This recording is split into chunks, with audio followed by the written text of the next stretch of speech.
Hey everybody, welcome back to Dinner and a Game. Thank you all so much for joining us. We love having you here, and we love trying to help you be entertained in the hopefully ends of the COVID era.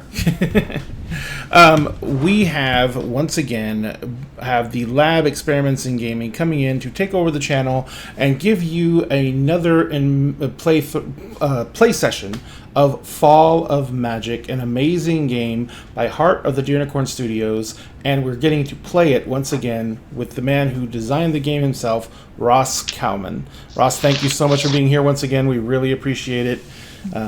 The guys have said multiple times that this is an incredibly unique playthrough for them. They've gotten to expand their understanding of the game and the concepts, and we couldn't be happier that you were able to join us.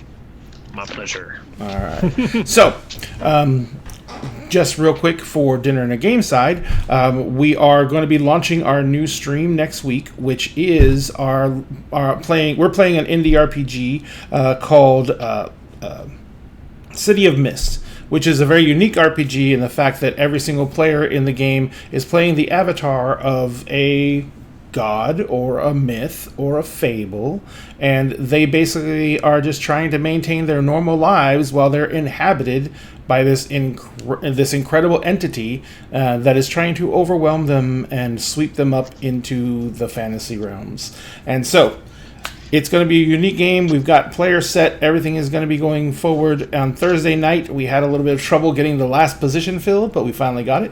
And so look forward to that. And Wednesday nights, as always, we play Kingdom of Mist, which is our 5e homebrew.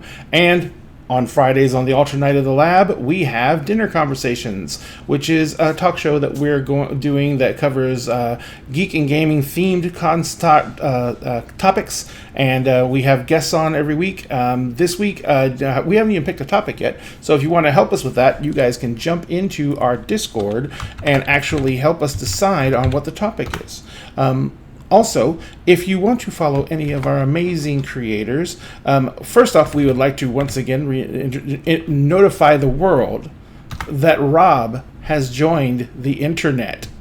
Rob is now a TikToker, ladies and gentlemen, and he is going to start producing content. Is that correct, Rob? I swear.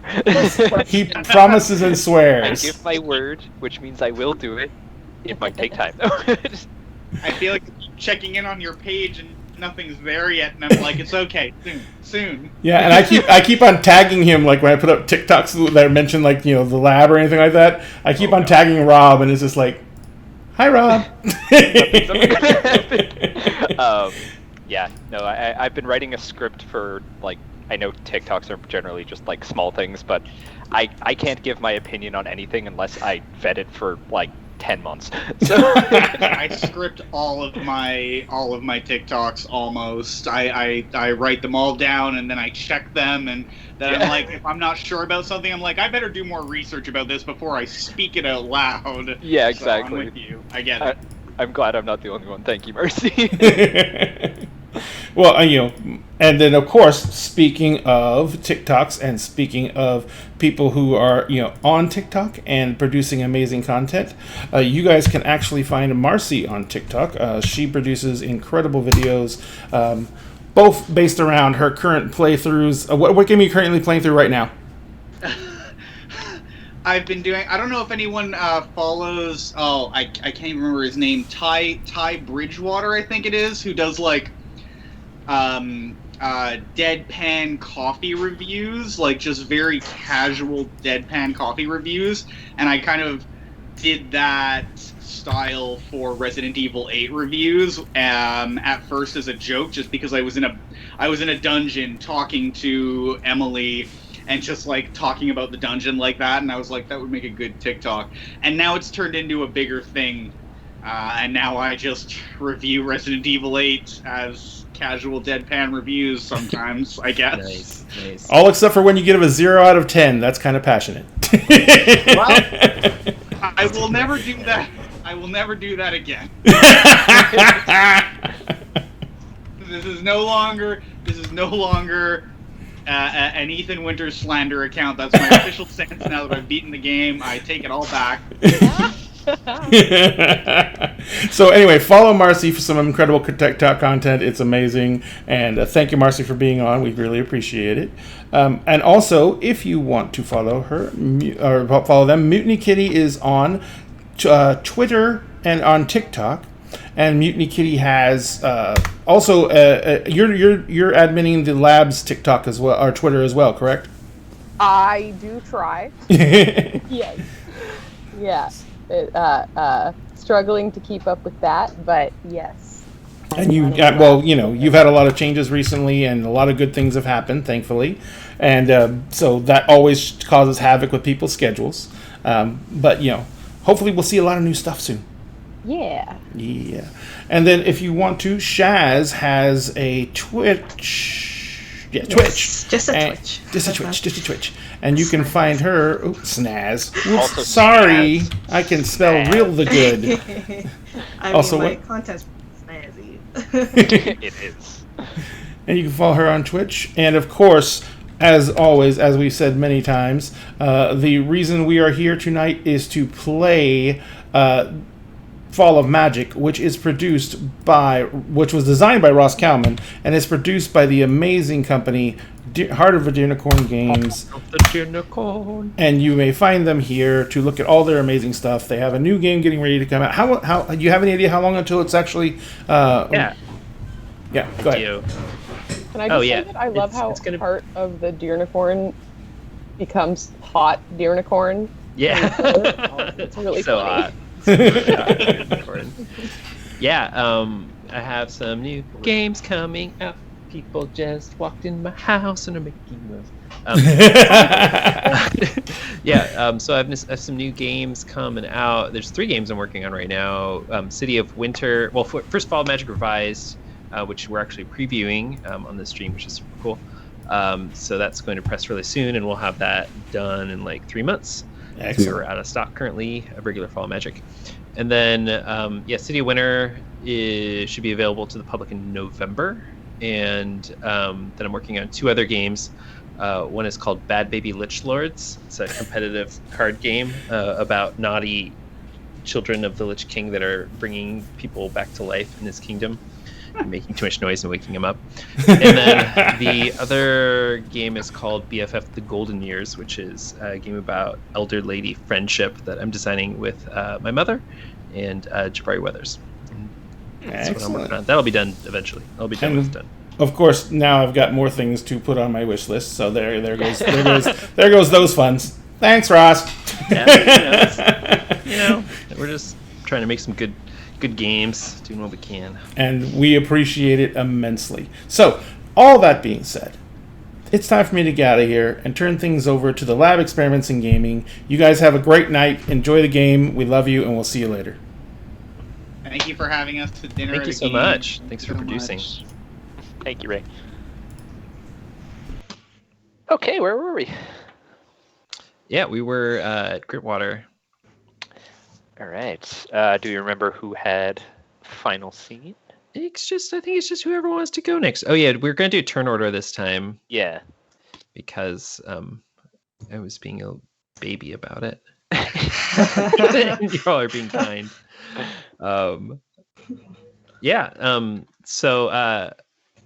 Let's just say whoever wants to go first can go first, and then I'm gonna write down the turn order, and then if you want, you could like order your windows in on the screen, or I guess maybe we could just do the turn order based off of what it looks like in Twitch. So yeah, we'll go clockwise. We'll pretend we're sitting around a table. If you look at the Twitch window, I'll tell you all what it is so you can write it down. So it looks like we've got Ross, that's me, and then we have Marcy, then we have Mutiny, and then we have Rob, and then we have Shaz. So that is our turn order. So whoever wants to go first will go first, and then we'll just continue in that order from clockwise around the table. The circle of fun. The circle of fun.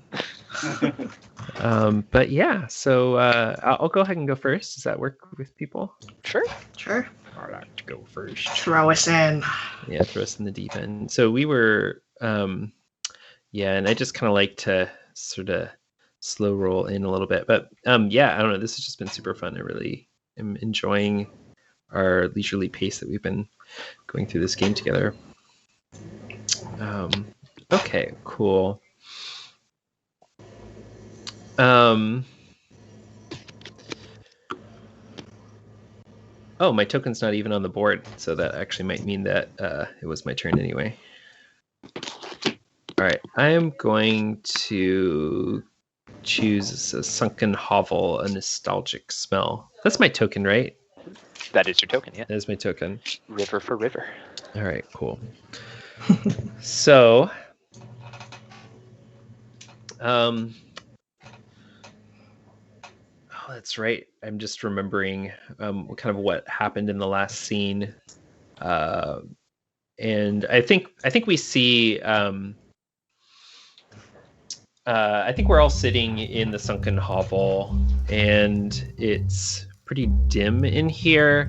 The only light comes through the mouth of the hovel, and it's and the light's pretty dim anyways, like in these like caverns that we're in. And it's very earthy. It's made of mud and sticks and moss and just little bits of things, little bits of I'm imagining kind of like strange plants and strange kind of like how like lily pads float on a pond. There's like weird underground, strange subterranean things that grow in this like underground lake that we're in, that this hovel's in, and it's just kind of seemingly kind of coming up out of the water. It's not sitting on dry land at all. It's just somehow they just built it up out of the muck, and we're sitting in the midst of this kind of cross-legged around this this fire pit, and the pool crone's in there, kind of digging at the mud with a stick, and she's I think there's like maybe like little herbs and little plants and stuff that are kind of growing in one part of the hovel, and she's pulling them up and plucking off the leaves and making tea for us all right now. And it's really quiet. Like, I think something about this space just really makes you want to just be quiet and just kind of like listen. And the sounds that we can hear are just kind of like the pool crone as she kind of hums a little tune to herself.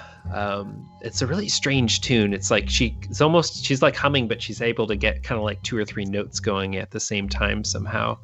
And she's humming these like kind of strange chords and strange scales that don't really match the music that we're used to in the above worlds.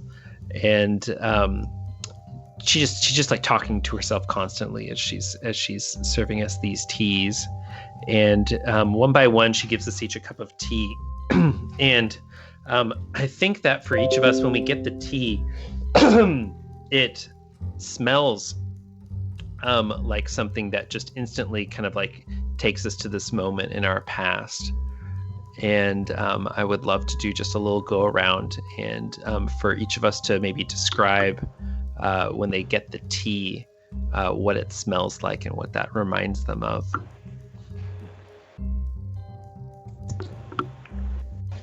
For Harp, she takes the tea from is it a lady? She takes it with both hands, and she feels the warmth around her hands. And she kind of like nods to her, like, okay. Hobbles away to the seat where she's like sitting on the log by the campfire, and she takes a sniff of it and reminisces her teenage years, where she was a little rascal who would blend in different herbs of different like narcotics and maybe maybe some spicy leaves of particular benefits.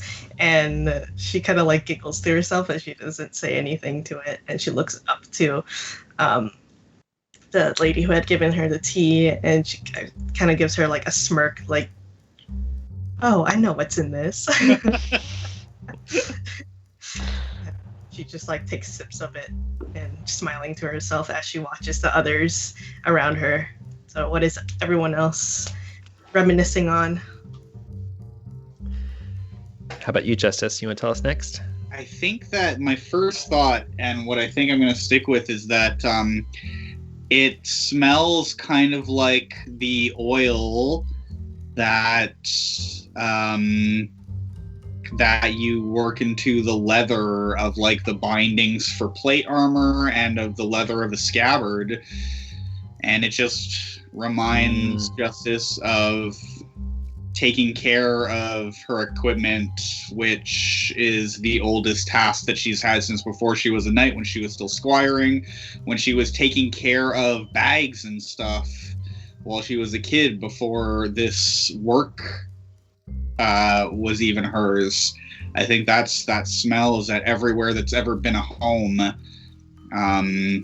caring for things that will degrade over time, and particularly caring for leather, which has lots of utility in the home and in war. I think that's the smell that it reminds her of, is the smell of oil being worked in the leather. And I don't know if she finds comfort in that or not. Interesting. Yeah. It's definitely not a normal beverage. Yeah. Sandalwood.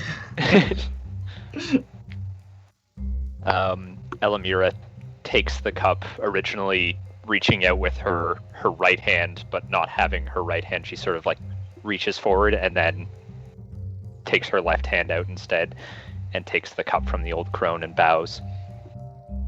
And as she sort of pulls the cup to her face. Oh, I have a thought. Yep. I'm just thinking that like maybe she hands a cup to River at first, or she hands cups to both of us at the same time. Oh, okay. And when River receives the cup, she looks up kind of confused and is like, I'm not going to be able to take this. I can't taste this. And the crone just is like, like just give it a try. Humor me, Yeah. It is like a similar reaction, and like generally receiving cup of tea would like blow the hot air off, and there's none of that. There's no like ceremony, and Elamira just sort of, she humors the old crone. She looks up and she gives a small smile and just sort of sniffs, and is overcome with the smell of cut stone, but it's more of a response in your head than it is like of her sense of smell.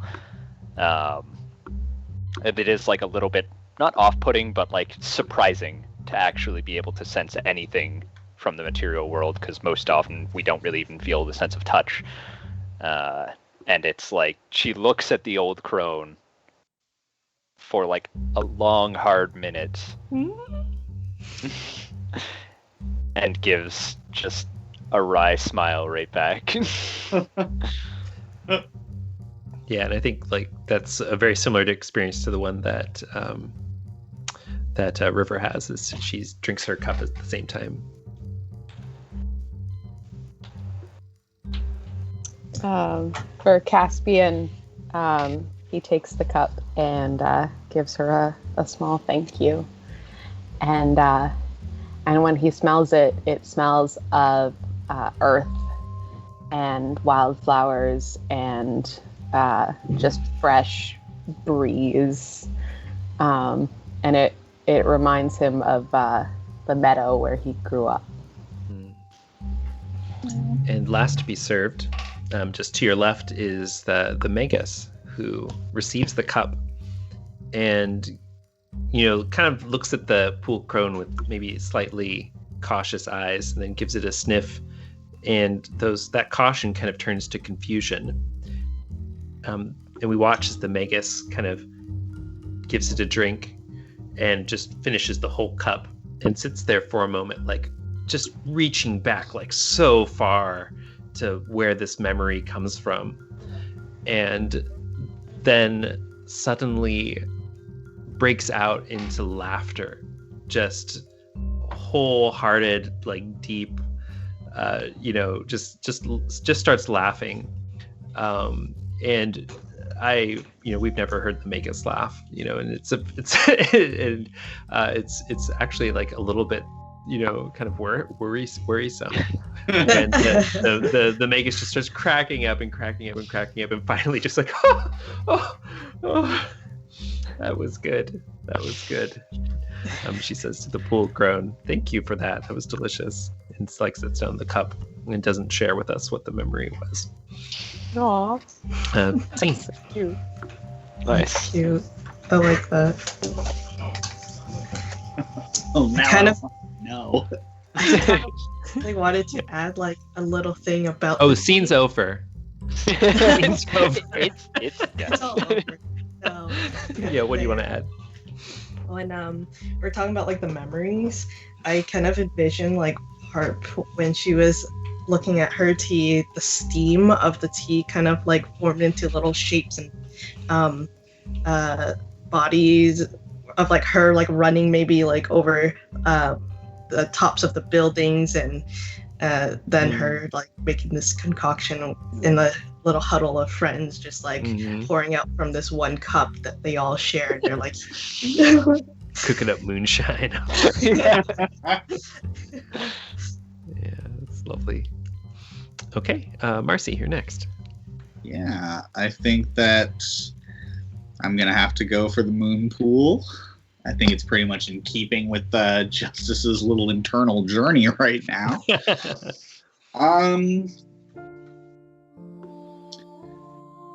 I think that in this series of tunnels and this underground contained world that we've been in, where the darkness is alive and where the stars are just people living higher up, closer to the ceiling with their fires going, I think a moon pool is a curious concept. But the moonlight is real moonlight. And I don't know if the pool crone even knows how long ago these mirrors were set into place, but it is not direct moonlight that shines down, but reflected moonlight that comes bounced through a series of mirrors. So cool. And at a certain time of night, it flashes down on the water. Not in any particular spot, and not on every night, because some nights are cloudy, some nights are rainy outside of the place where we are right now. And I think that the moonlight reflected in the water is it's less of a defined area and just more a way that the water twinkles at night. Like, instead of absorbing light, which I think is what often happens with the water here, with this murky water in this dark place, I think that the moonlight actually bounces off, and maybe a wide area around Gritwater sparkles for a few, maybe an hour, maybe a few minutes, depending on the night. Probably never longer than an hour, I would think. And Justice is pacing the docks as this twinkling begins. And I guess if someone would like to volunteer to play the pool crone.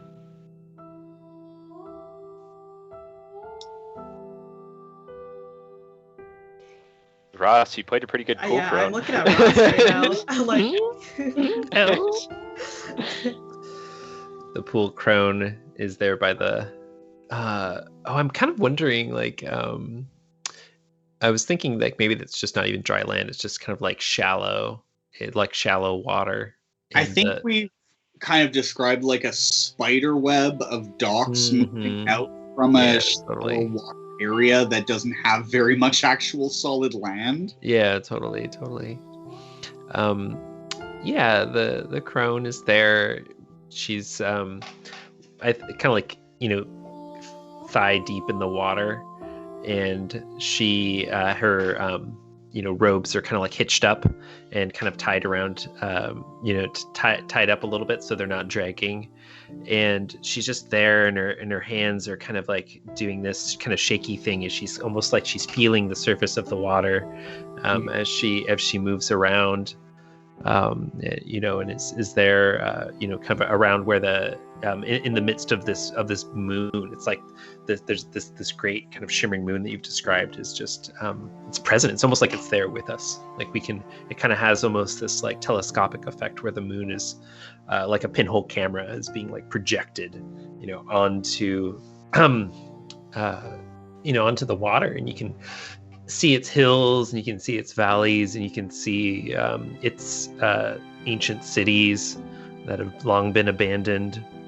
And she's there kind of feeling the surface and calls to you. She knows your name, the Pool Crone, and throughout this visit she's just known a lot about all of us. It's very strange. Yeah, she says, oh, Justice, come. I think you will like this. I think this is for you right here somewhere. Tell me what you see. And she's like kind of trying to bring you over to walk around on the surface of this projected surface of the moon with her. I don't think Justice left her unrolled bunk thinking that she was looking for the Pool Crone, but I think as soon as she's called over, she realizes like, oh, this is clearly why I could not sleep. Justice is going to pull off her boots and her socks and roll up her pants and not splash into the water. She sits down on the dock edge and like lowers herself into the water, trying not to create too many ripples, because she doesn't want to break this reflecting image that's projected down to us. And it's that really nice like soft mud that kind of gets in your toes, and then kind of with harder clay underneath, but it's just the right amount of squishy. And she definitely takes a minute to like tense and untense her feet and work her feet through the mud to the clay before she takes her first step, and like just takes that moment to appreciate like the sensation, and then starts to slowly wade through the water over, and says, I'm glad that you're out here. You what are you doing? And like does the same hand movement over the water and says, what is this? What are you doing? If I feel like this with my hands, I can almost feel the moon. Can you feel the moon? Close your eyes and try. Just try.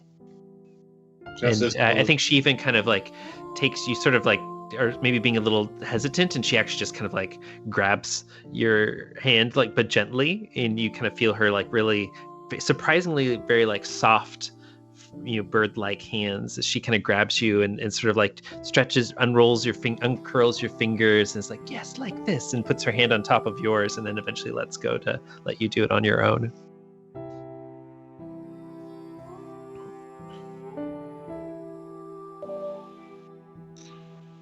I think now is the time to roll, and I think that I'm going to do a reflection thing. I know the roll is supposed to be a question for the Pool Crone, kind of implies the answer or a bounce back. I don't know. I was intending to ask a question and then do the roll, but now I feel like I want to do the roll now to see whether or not I can feel it. Okay, cool. Yeah, like maybe the feeling with your hands is the question. And one. Is this how that? Nope, that's not how that works. I have a die in front of me too. If you would like, I trust you. Just do that. All right, it's better for me than technology. We'll do this. We'll do this. Here's the die. This is the die. Oh, can we see it? Okay. I got a 3. You're a dice. I got a 3. POV, you're a dice. Is that what you said?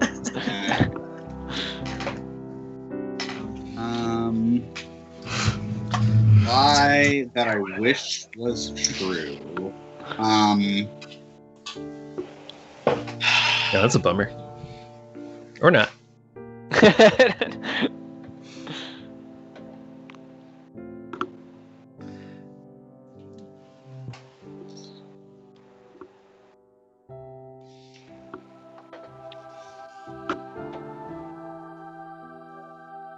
I think Jess is gonna say,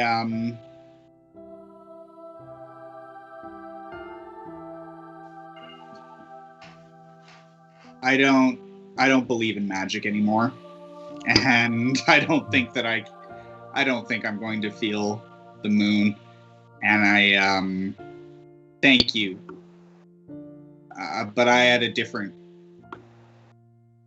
I came here for something else. I didn't even know if the Magus was a person, or I know folks who can trace their bloodline to animals who show more emotion and connection. I know folks who are made of stone who I love and who I have seen love more deeply than I have ever seen from the Magus. And today, with a cup of tea, you made the Magus laugh. And it made me mad.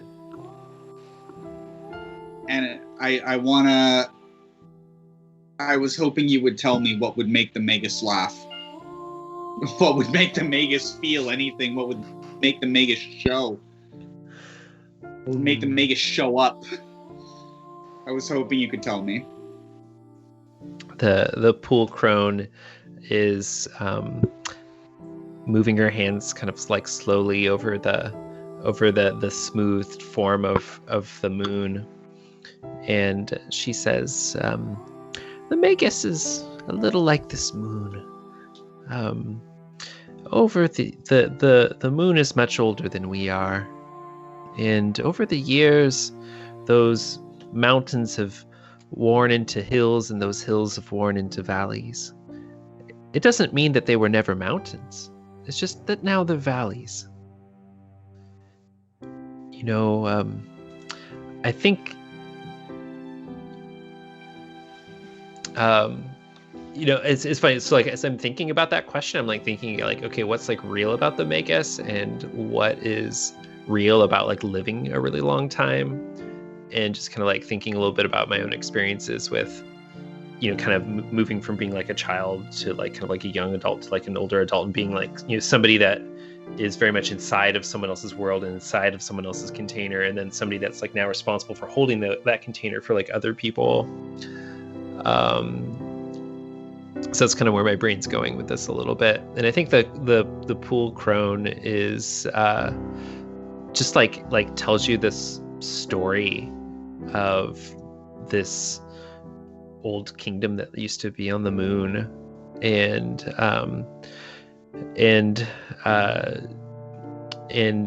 she kind of like stops over this like kind of one spot, and it's like, oh, and right there, that's actually she's like, you know, this is the place where the giants are from, and over here is where the foxes are from, and that's where the Magus came from, right there. They lived in a house that was right by that dried riverbed. And I think that, you know, they've those emotions are there, but they just express them much more slowly than maybe you are accustomed to. Kind of like trees in the forest. You know, they grow very slowly. The trees have emotions. The moon has emotions. The Magus has emotions. Yeah, that's what the pool crone tells you. I'm not sure which was the lie or which was the truth in there.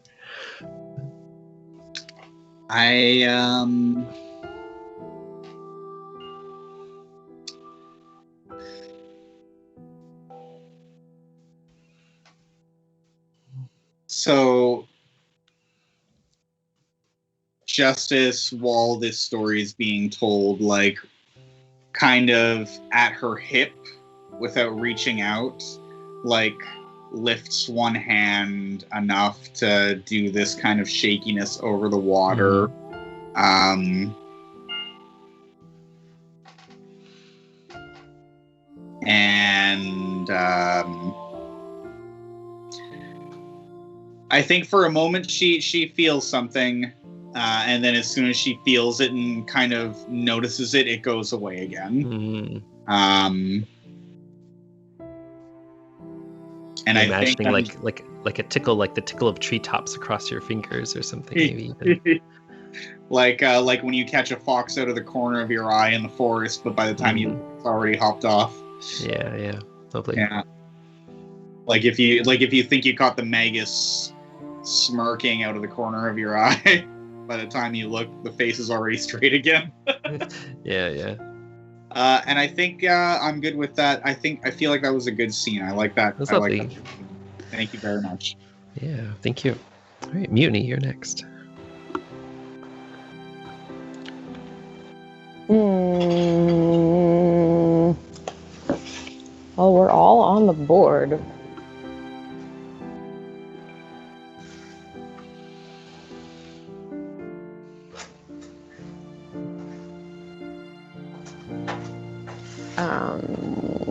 Which means there's really only one thing to do. Oh, you can do another scene here too. You don't have to advance the Magus. Unless you want to. We all know the answer to that. No offense. But I don't know of a scene either. Mm-hmm.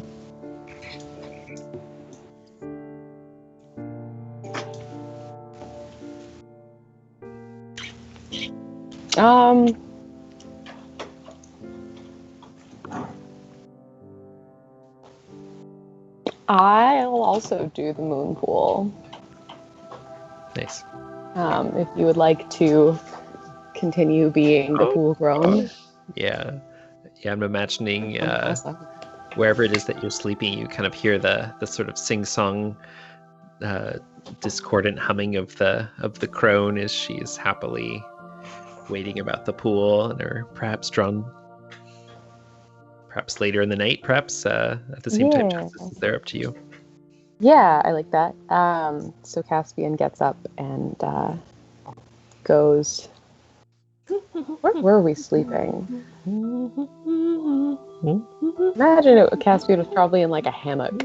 Oh yeah, maybe there's like little hammocks all around I imagine they probably make ample use of hammocks given the dampness of the moisture. Dampness of the ground. So Caspian makes his way to the pool and sits on the edge, and like watches for a little bit. Oh, there. Oh, little fox. Caspian. Hello.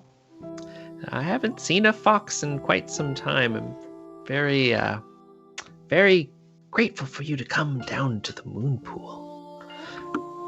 Come, join me. I don't see much of my kind around either. Well, your folk have always loved the forest and loved the trees and loved the moving air. That's a little damp down here, I suppose. The one covered in fur. But come into the pool. And she kind of like beckons. Caspian come now. Dips his toes in for a second, but he's unsure. Mm-hmm. So the you can see this like kind of moon showing, like kind of projected into the pool, like we were describing earlier. And the pool crone is kind of standing there, just kind of bathed in moonlight, and she sees that you're very hesitant about it, and it's just she just has this like kind of nod of understanding, and she says, Caspian, it's fine if you want to stay right where you are. That's just fine. That gives him the push that he needs to, no, it's okay. And he walks out into the water to meet her. Oh, good. I think you'll like this. And she tries to guide you. She's got a shtick, apparently. She like tries to get you to like use your paws. Do you have, what are your hands like? Are they paws or are they like hands?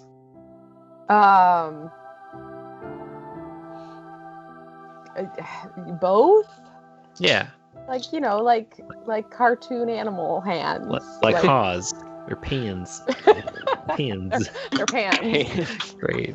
So I think the pool crone kind of extends her hand to kind of like help you deeper into the reflection of the moon.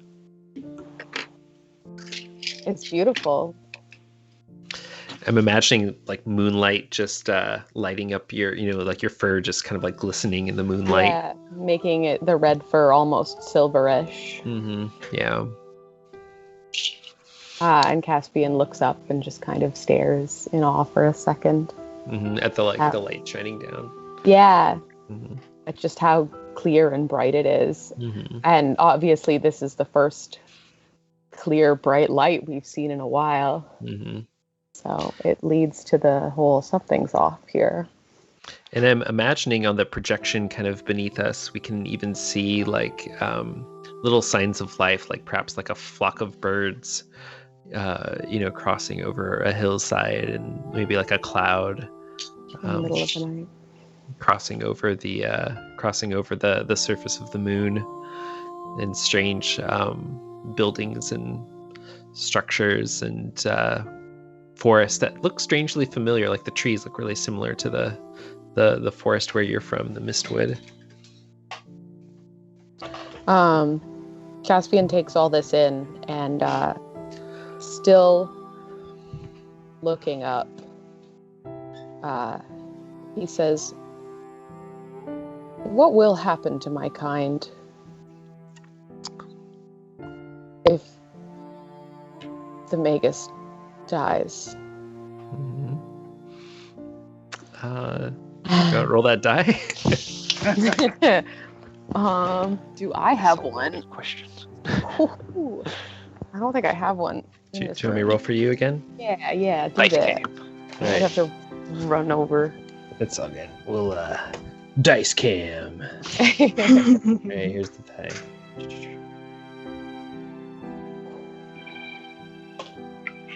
4. The truth you wish was a lie. Decide my fate. Yep.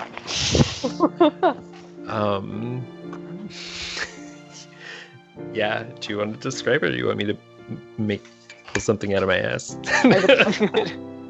What's that? I would love that. All right, cool. Do we pull my fate out of your ass? All right.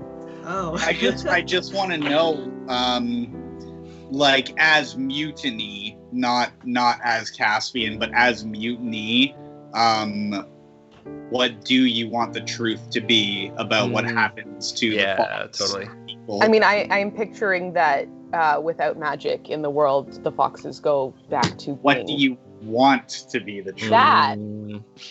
Yeah.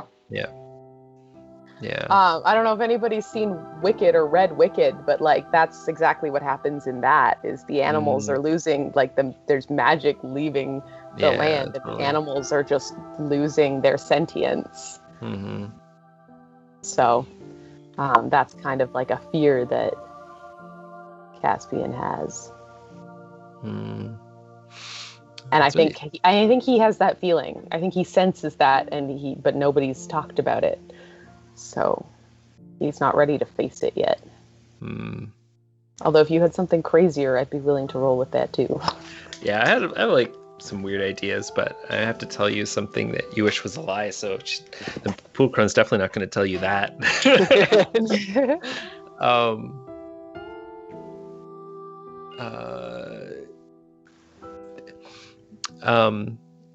Like if you want to make something different. I got it. No, it's. I think you're correct, and the pool crone says, as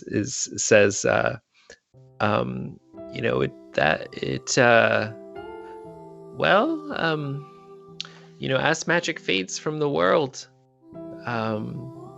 the animals will return to their wild selves. Except, and she kind of gets this far off look that's like a little pained, like she almost doesn't want to say it.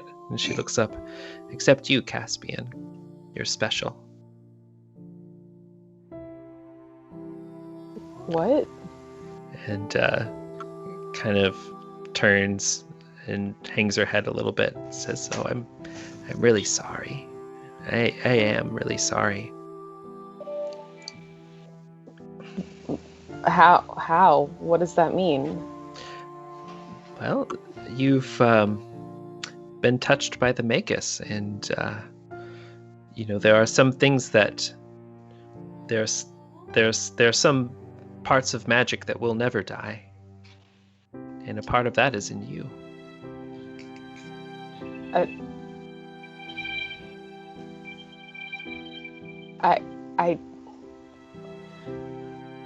Everyone I've ever known is just gonna become a wild animal and I get to just watch it. That's crazy. That doesn't make any sense. Magic. Yeah, I'm kind of like imagining that, like,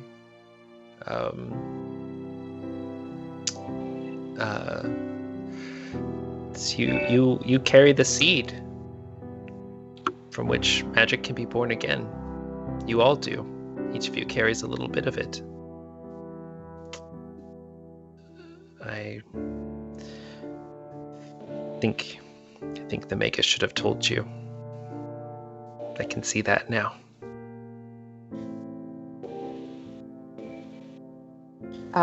Caspian stares at her for a moment, and then he walks away. At the edge of the pool, he kind of stops and not quite looks back, but turns his head a little bit, as if he's going to say something, but decides against it and keeps walking. Mm-hmm. And that's scene. Damn.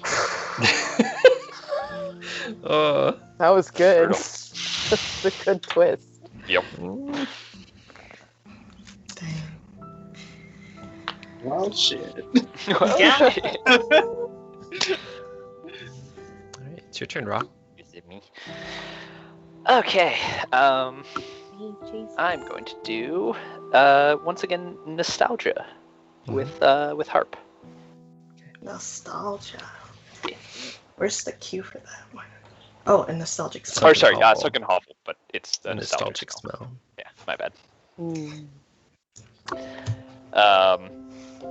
So I'm imagining that I'm sitting on like the just one of the like many branching docks that comes out of the hovel, just sort of swaying my legs back and forth in the water, and you come up probably a couple minutes later. All I'm doing is holding the now very cold mug of tea that I never drank. Oh, you never drink it. That's right, I forgot. Yeah. And just sort of like swirling its contents around and around. And I look up as Harp approaches.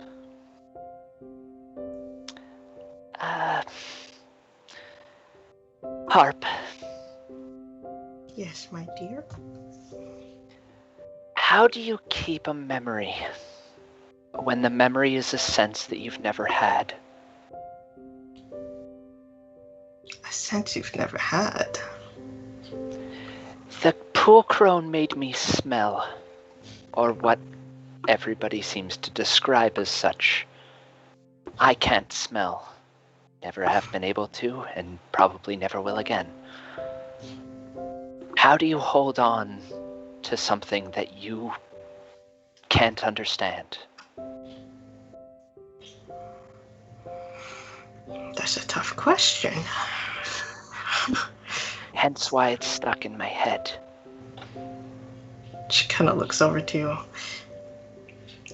Yeah, I want your answer. I don't want the answer. Just yours. Well, just 'cause I'm old doesn't mean I have all the answers. I didn't want the answer. I Well, wanted Harp's answer.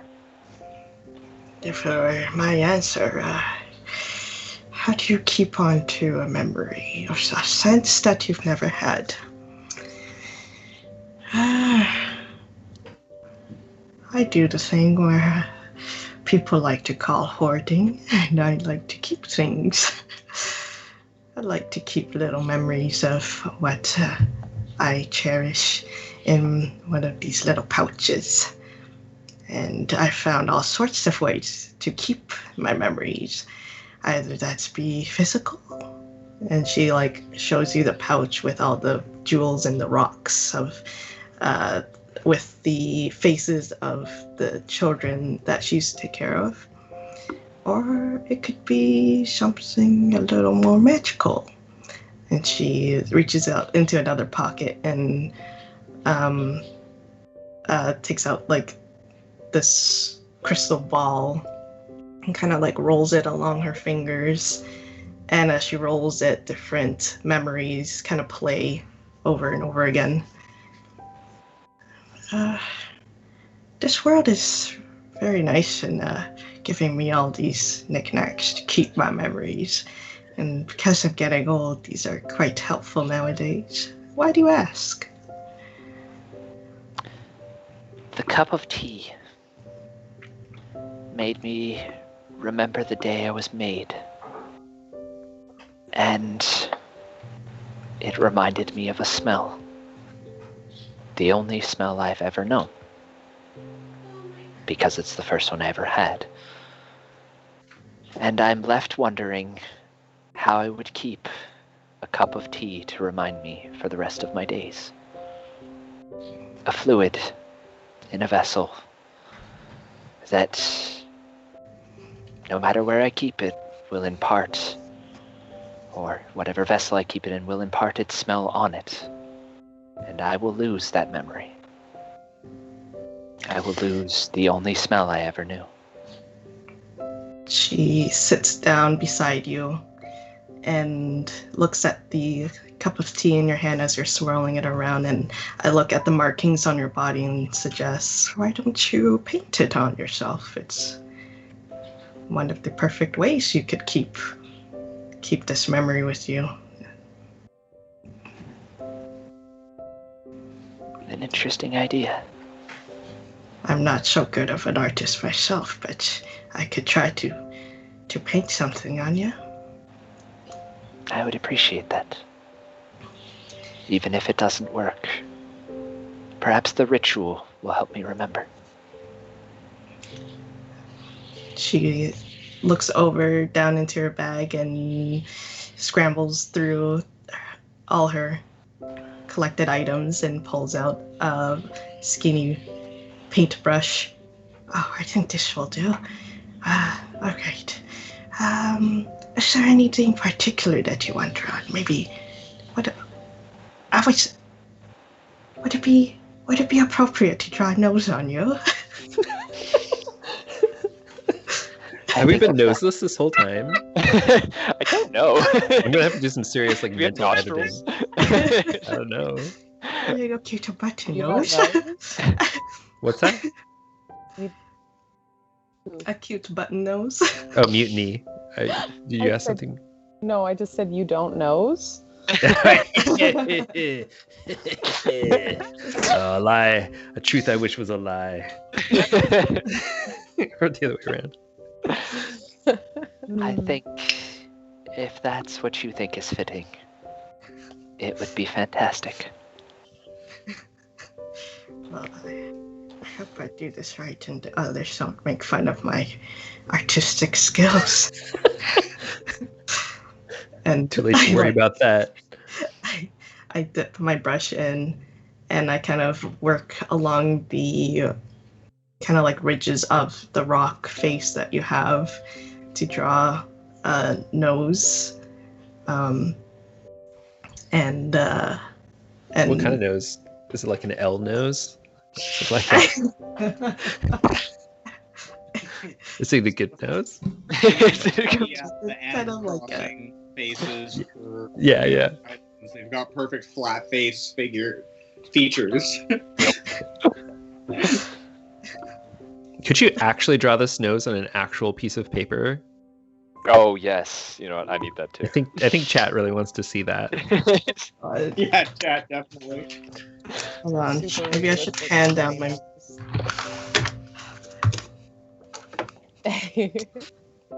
This is All right. POV.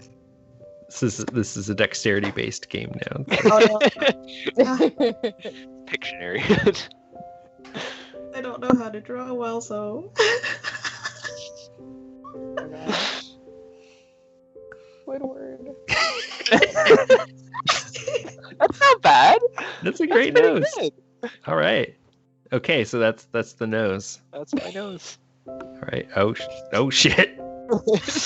What was that last line? Oh no. Oh noes. Oh no. Oh, no. I'll see myself out now. All right. Ignore the added like darker Yeah. spot. Okay, cool. That was just Shaz. That wasn't Harp. Yes. As you sort of like finish the nose, I've watched everybody walk to the pool crone, wading in the water, and nobody ever seems to leave satisfied. Whatever answers she gives, probably the truth, are not what I need. I've had enough truth in my life. And I think that someone else's truth, your wisdom, is what I needed. And I had to think long and hard about who truly was the wisest.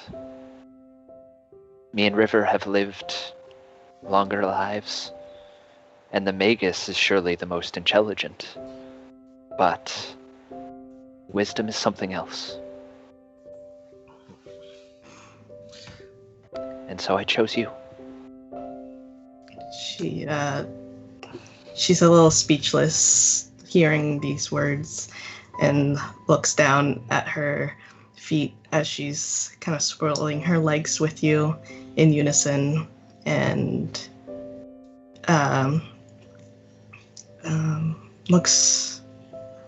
just keeps her eye contact on the water and says, I appreciate your words, dear, but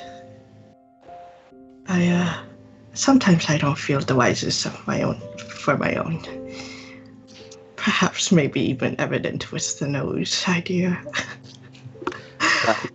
A cool breeze picks up some tendrils of the cook fire in the center of the hovel, and you can smell the smoke, Elamira. She smiles. Well, that's because those are my truths, not yours.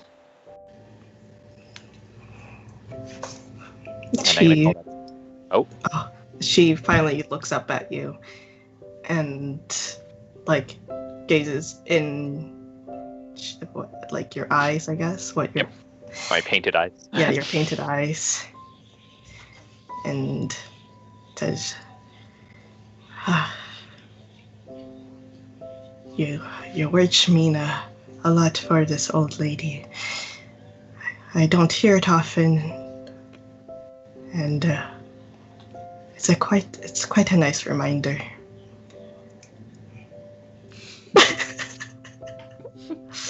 And that scene. Lovely. All these renditions of the note. You're right, totally. I love that. Harp, you're next. I imagine that when you said L nose, it would just be like kawaii eyes. Right, that's what I was thinking of an element. I'm glad you didn't do that. It'd be awkward, especially if you wanted to face the other direction. really wide nostrils. Here, maybe you'll smell better with the wider nostrils. I want to do a scene with Caspian, and I'm going to go to the falls, your face in the water.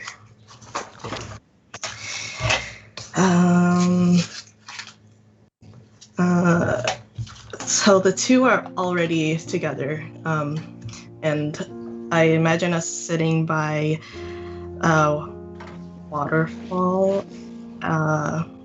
Is there a waterfall that exists here? Well, There is now. Now. Yeah, we talked it's about called there being like some cliff with like water, like some kind of Yeah. waterfall coming down. the prompt is called the Falls, so Yeah. that's what I went with when I did it. Yeah. I imagine the falls. We're sitting at the bottom of the falls near the rocks and like the shoreline that Black Pool's in, and surrounding it are large trees that the leaves kind of curtain over us, and you can hear just the rustling of the leaves against the sound of the rushing water hitting the bottom.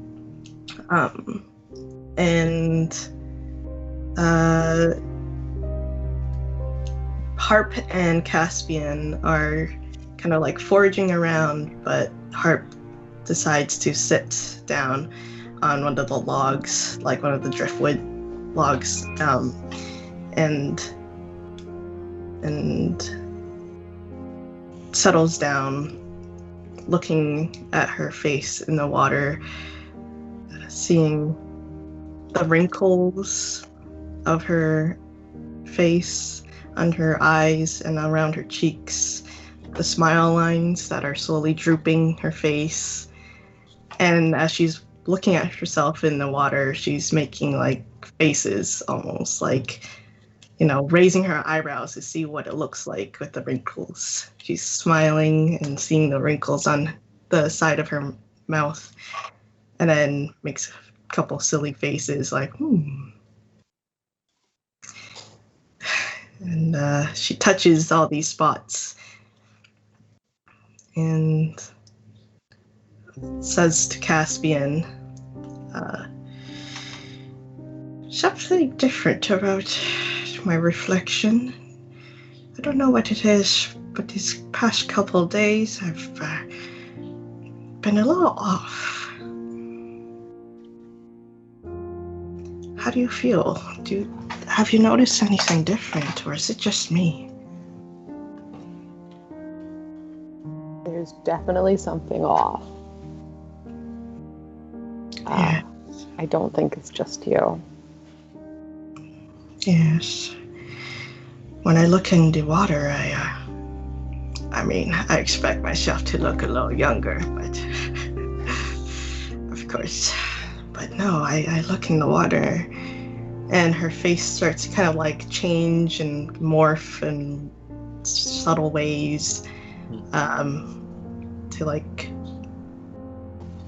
perhaps like a different version of herself Okay. Like in the water or in in the water. just in the water. Yeah. Interesting. I don't know, there's something a little off these days, but I thought I thought it was just me. What has been occurring to you that you feel that something's been a little strange? Caspian is going to look up at the sky with a bit of a worried look, and a question for the rest of the party: does he see anything? Because the last time, in case you forgot, when we had your face in the water, there was eyes in the sky watching Oh, us. that's right. I forgot about that. Oh, that's so creepy. Yeah, totally. The creeps. So are the creeps. eyes still there? Getting like chills if I think about the eyes like blinking, like the shutting and then just the opening, the slow opening. Yeah, I think that again, like the clouds that sort of like hang, are, I'm just like seeing the kind of like clouds sort of resolve into like an eye, like peering out at you, and maybe even as the viewers we get to see this like kind of like sorcerer holding the globe, kind of like peering very closely at it. Okay. And they're completely hairless but covered with all these like strange runes that are drawn all over their body. And they this you can kind of hear the sorcerer we can hear the sorcerer talking, kind of arguing with some other sorcerer. He's like, the fox is looking at me again. Okay, so Caspian's going to at least notice the eye, maybe not the comment. And walk over to Harp, and he's going to put his hand on her shoulder and say, well, you look beautiful to me. And quietly whisper, I don't think everything is as it seems here. I think something is watching us from above, really quietly. As you say that, the last words above, she keeps looking in the water, and she tries to look at the reflection of the sky and sees the eye. It's exactly what Caspian did last time. Yes. And she stares a little bit more deeply, eyes widened, and she tries to hide any suspicion.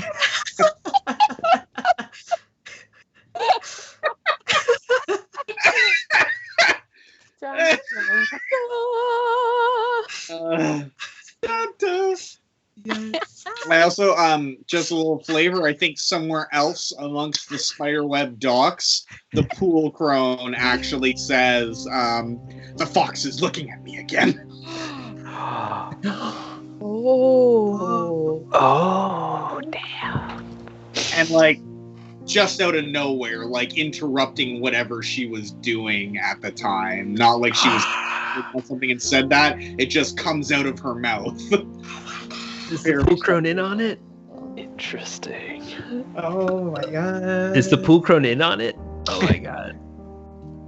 Perhaps she just has an innate sense for what's happening. She's literally not a person. She's just a puppet. Ooh. Guys, Yeah, you're we had giving such me good chills. times together, though. She's always giving us such unhappy advice. Oh wait, she's giving us like unhappy news? Is she Where do I go from here? Oh my gosh.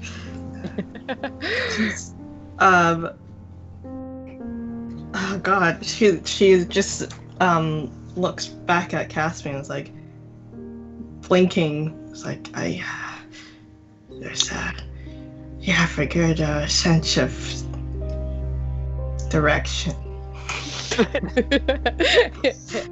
I do. Perhaps you should direct us in a back to the party and show them all the good finds that we've conjured up. Sounds And- good. And he's gonna reach out his hand to help her up. Oh, she gets up very slowly and like pats all the grass and the leaves off her legs, and she like whispers over to you. I didn't mention it, but when I looked in the water and saw the wrinkles in my face, don't tell anybody, but it's my birthday today.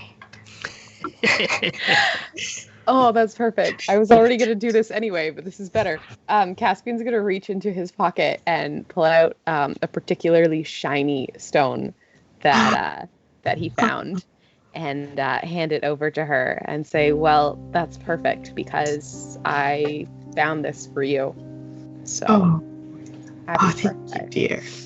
And she takes it with like the largest smile on her face, like ear to ear, and holds it as she walks back to the camp. And the birds are chirping like the happy birthday tune. I'll call that seed. Nice. Cute. Awesome. So meta. Birds chirp happy birthday. The birds owe AOL now. Yeah. All right, it's my turn. That's Yeah. cute and creepy. Does the make us decide to leave?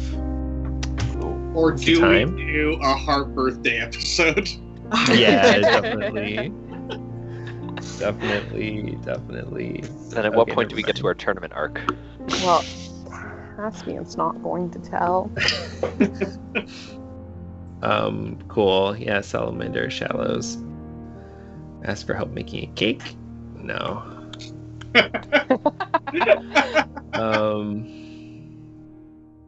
No, let's I think I gotta move.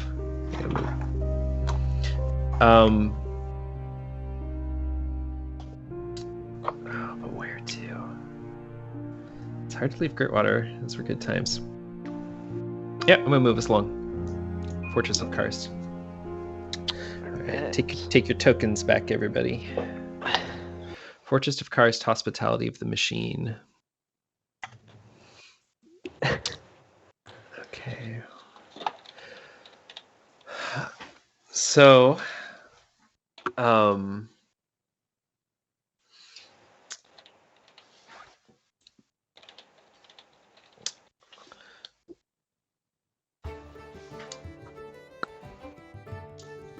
So I think some time has passed since we left Gritwater, and we can see the Fortress of Karst looming ahead of us. At first, it just looked like it was part of the cliff, and I'm imagining like like maybe we're like kind of unaware of this, but we're kind of just like traveling around this like circular interior of this like crystal ball, and this is a place where up till now we haven't been able to see very far, but we're kind of getting to a place where the vista is like a little more wide, and we get to this place where we kind of pressed over, we've gotten out of these kind of marshy lowlands, and we can actually see just this curving sweep of cavern walls, just like curving up ahead of us and kind of like stretching up, and we can kind of see just like that. We can see now that we're like on a road that's like traveling along the interior of a curved surface, and to this is clinging this, like, in a way it was clearly just like carved out of this I'm kind of imagining like a purpley stone that's kind of like veined with kind of different metallic veins, and like maybe like bright, kind of like shockingly bright fluorescent kind of veins, is the Fortress of Karst, which is this carved out of stone fortress with these strange mechanical appendages that are coming out of it, and they're all kind of like twitching and moving. It's like kind of like slowly, almost. I'm imagining kind of like the little like cilia or whatever that out of like barnacles or an enemy. It's kind of like that, except what it's plucking out of the air. These are like little harvesting arms that are like grabbing things out of the air. Like birds will come by occasionally, and like an arm will kind of like, it'll sort of like settle on one of these little hands that's kind of like this, and they'll sort of it'll grab it and pull it inside. Harp looks at her birds like, yeah, be careful. Look out, birds. Yeah, and there's people that are crawling around the surface as well, kind of like maintaining and polishing it, and we see we are I think like cut to like, you know, we're kind of like walking up these stone steps to the entrance, and the Magus is assuring us, like, you know, don't worry, you know, I know, I'm old friends with the lord of this castle, and we are ushered in by I'm kind of imagining it almost seems like there's like no servants or anything that we meet on our way in, but the castle just kind of shows us the way. It's like these sort of like doors open, and as we come, like we'll come into a chamber where there's like maybe several ways that you could go, but the walls kind of like shift a little bit to sort of like direct us into this one way until we're standing in this massive like throne room where this machine is there waiting for us. And the machine is kind of made of like just like clockwork gears and pipes and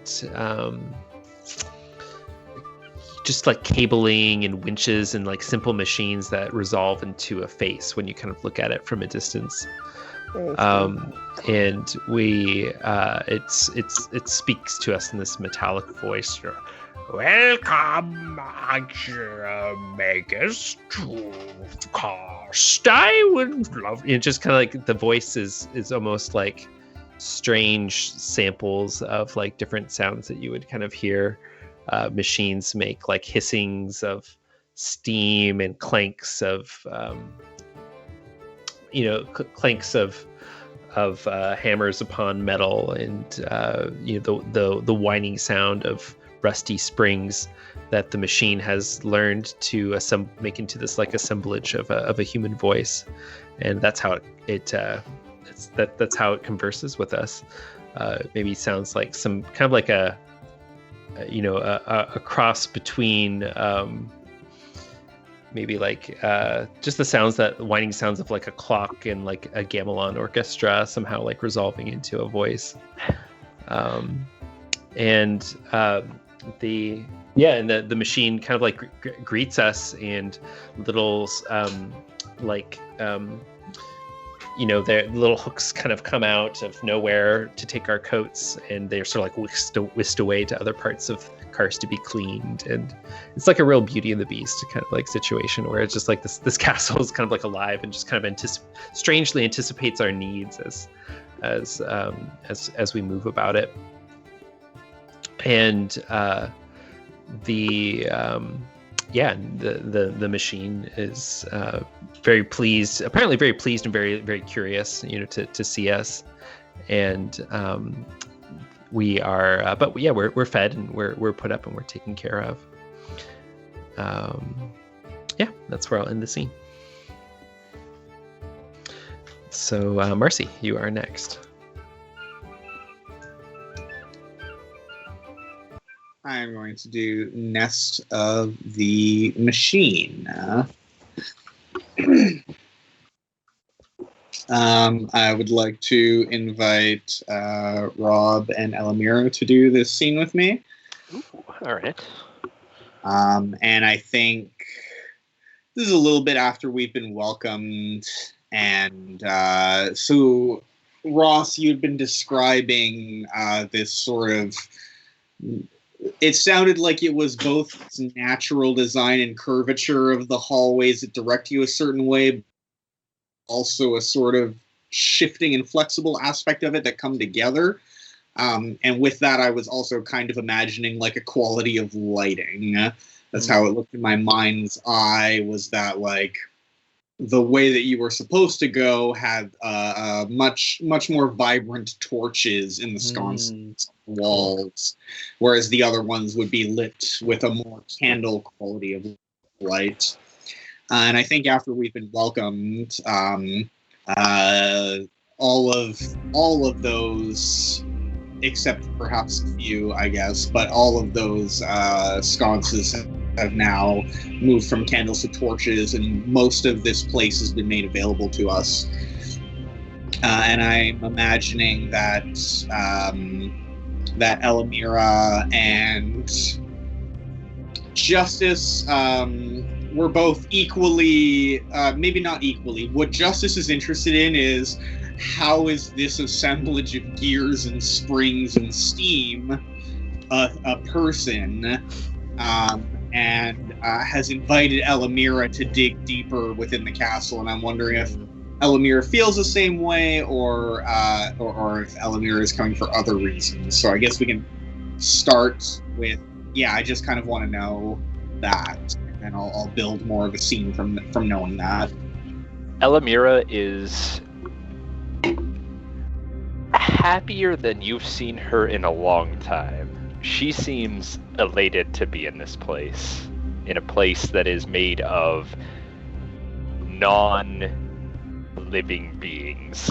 It's another person. It's another material person, yep. Right?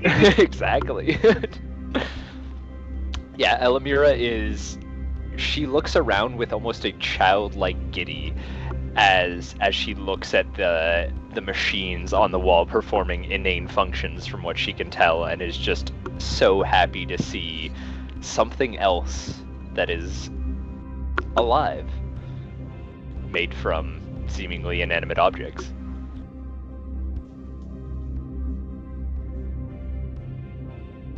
Oh, did we lose Marcy? I might have lost Marcy for a moment. Well, oh no. This might be a good time to mention that there's going to be a giveaway during this stream if you're watching right now. And I believe the way it works is right before we take our break, we're going to announce some kind of code word. Maybe we could announce what that code word's going to be right now. What's a good code word?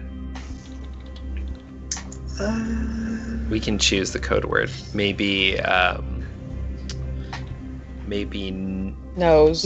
Maybe nose. Yeah. Okay, cool. So if you type nose into the chat, then that will make you eligible for a free copy of Fall of Magic on Roll20. So just type nose into the chat at any point, and we will gather up all those noses.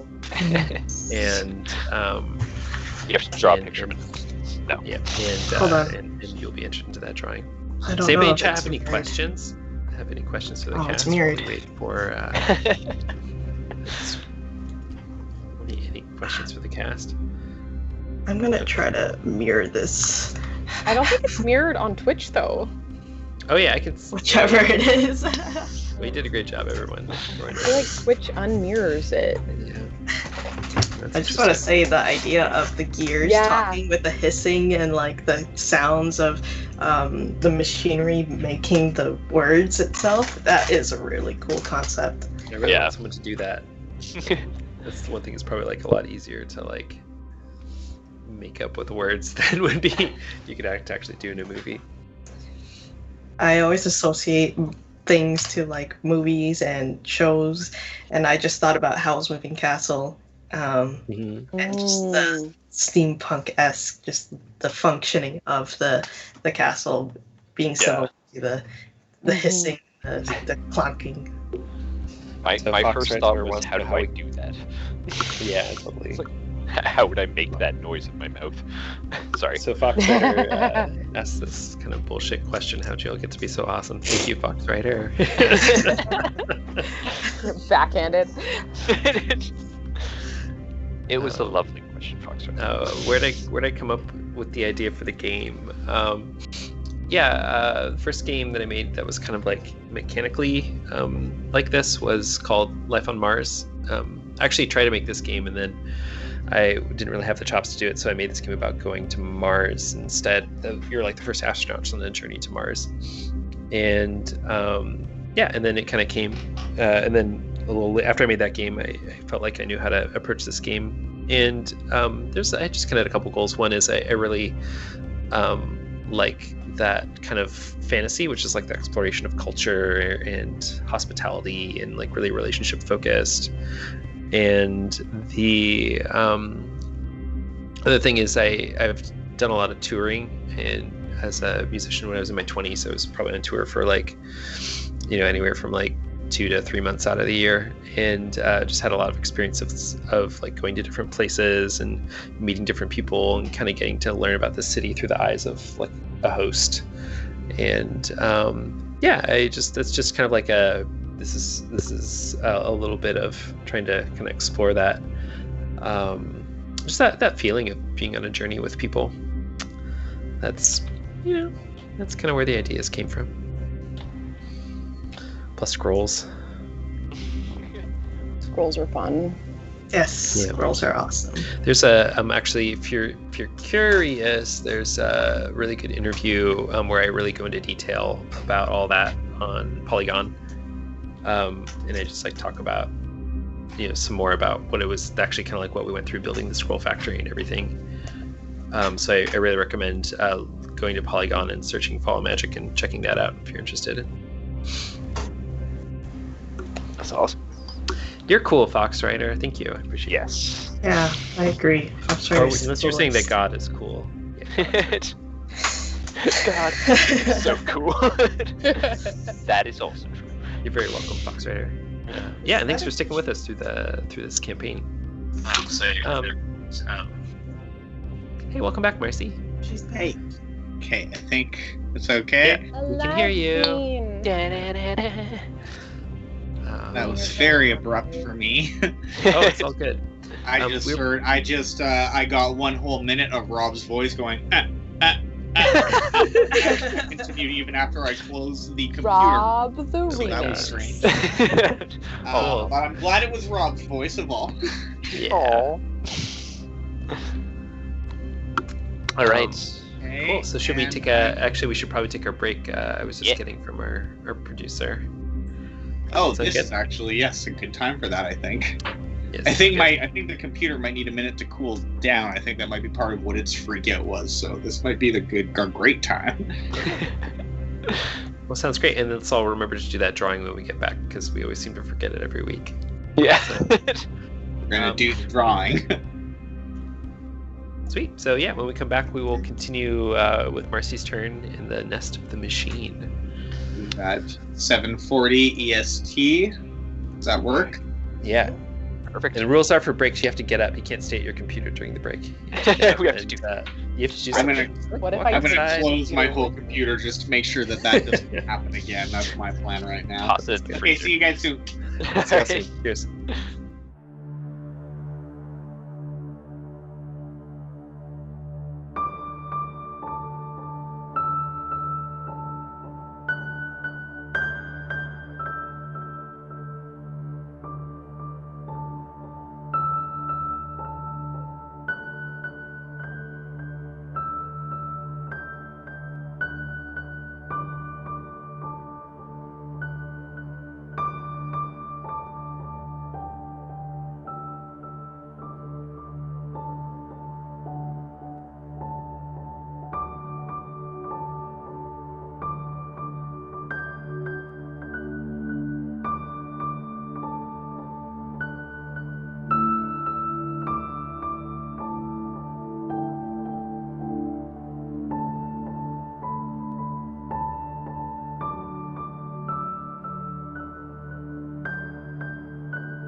Hello. Hello. Hello, everybody.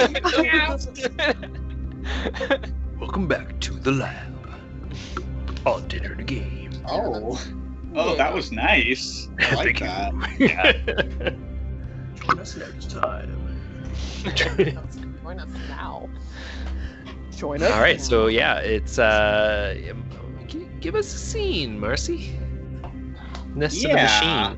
Give it to me. What's this place like? So, before the whole crash, the last thing that I was hearing was that Elamira is also like the happiest that I have ever seen her, as we are like going through these. We're delving deeper and deeper into this castle and go like finding like narrow corridors to like squeeze through, and I imagine that we're getting to these areas that Rob, have you seen Spirited Away?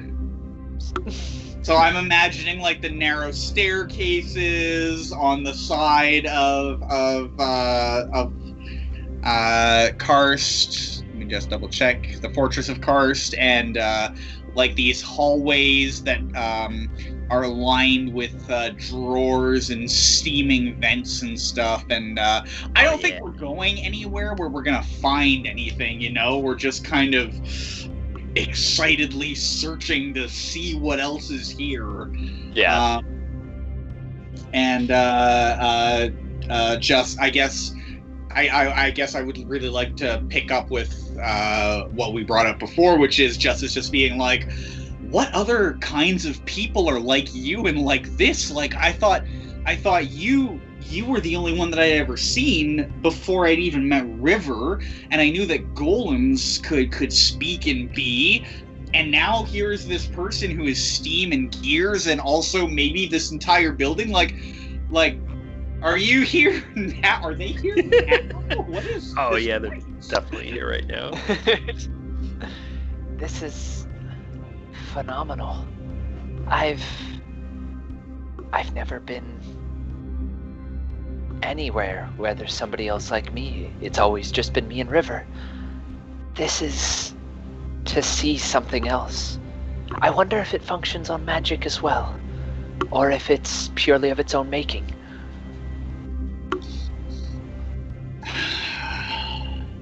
That's a really interesting question, because the pieces that it's made of, there are machines who use those pieces and function without magic, but those ones, as far as we know, don't have a personhood.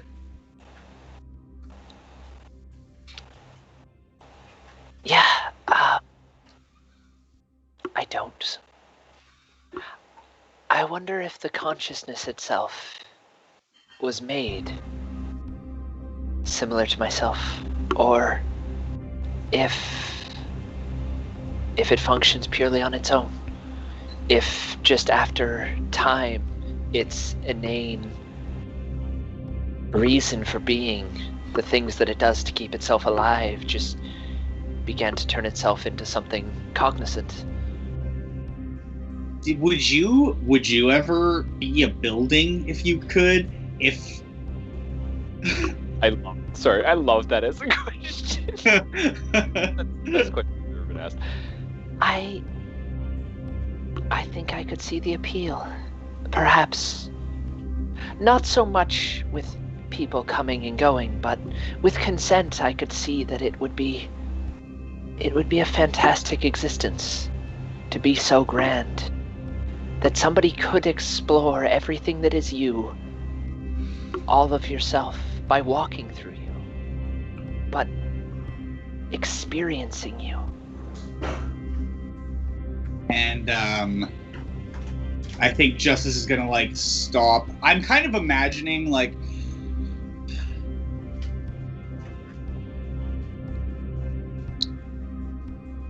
although we're talking in these scenes, I also kind of imagining that this is kind of like a giggling flight of like running up and down stairs and like creaking open doors, and if we see something that we didn't expect, like slamming it closed and like, laughing together. Like I'm imagining this is like a very like girls having fun, exploring, and like being mischievous in a place where it's not really that mischievous. Like it's more the letter of the rule that we're breaking than any spirit of the rule of what we're doing. And so I imagine Justice stopping and just like sticking her arms out and slowly like opening and closing her hands. And you can see the muscles in her forearms moving up and down as she does this. And she squeezes her hands, and the veins bulge a little bit. And if you look closely, you can like see the heartbeat through them. And Justice says, "I can barely feel the inside of myself. Even if I concentrate on it, I have to focus on it so much to feel the inside of myself. And what if what if people lived inside of there? Like, what would that feel like for their little lives to be happening inside of me? Can you feel inside of yourself?" And like almost like when you reach to shake someone's hand and they don't put their hand out and you try to be casual about it, like Justice reaches for your missing arm first and like pretends that like she's just like patting your cloak. She reaches for the other arm and pulls it out and like holds it out like she had her arms out a moment ago when she was clenching them. She was like, "Can you feel the inside of your body now?" Is it or trails off there? And there's like no like tension at all. Like Elamir is just so elated. No, I can't. In fact, I never thought to ask if you could feel. And she like flexes her fingers, mirroring what Justice was doing. No, there's a conscious thought. But no sensation. I imagine that for each individual it would be up to, or it would be determined by their existence. I don't feel what goes on inside me. You, if you think hard, can feel what goes on inside you. I don't imagine that the Fortress of Karst thinks it's anything but normal, that it has people inside. I guess if it was always a person who was always a building, then people passing through it would be as normal as my blood passing through me and as magic passing through you. Do you think it would be terribly rude for us to ask the Fortress? What would the machine think? I would hope it would be as curious as us. It's living, isn't it? Do we just call out? Karst is its name. No, I don't want to call out. I don't want to call out. We can ask. We can say it 3 times. Maybe we can ask it later. I think while you were flexing your fingers, Justice was like still holding your forearm out, and is still holding your forearm out, and is now like going to look directly in your face and say, "The nose is cute, by the way," and I'm gonna call that scene. And I think the beautiful dream was just us having this like very careless, playful, exploratory time together in this mission where one of us is losing our faith and the other one is possibly not going to exist at the end, you know? And I think the beautiful dream was just us like getting to be friends and play. Yeah. Aww. I love that. Yeah, tradition. That was so cute. I loved how. Very wholesome. Yeah. That was like super playful. Oh yeah, I'm the person with the list. Next is Mutiny. Last name Kitty.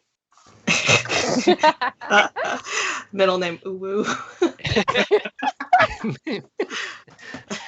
New ooh. I hate myself.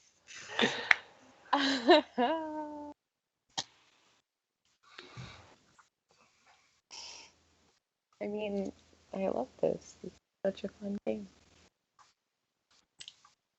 Making decisions doesn't stress me out at all. You're so good at it by the time you get there.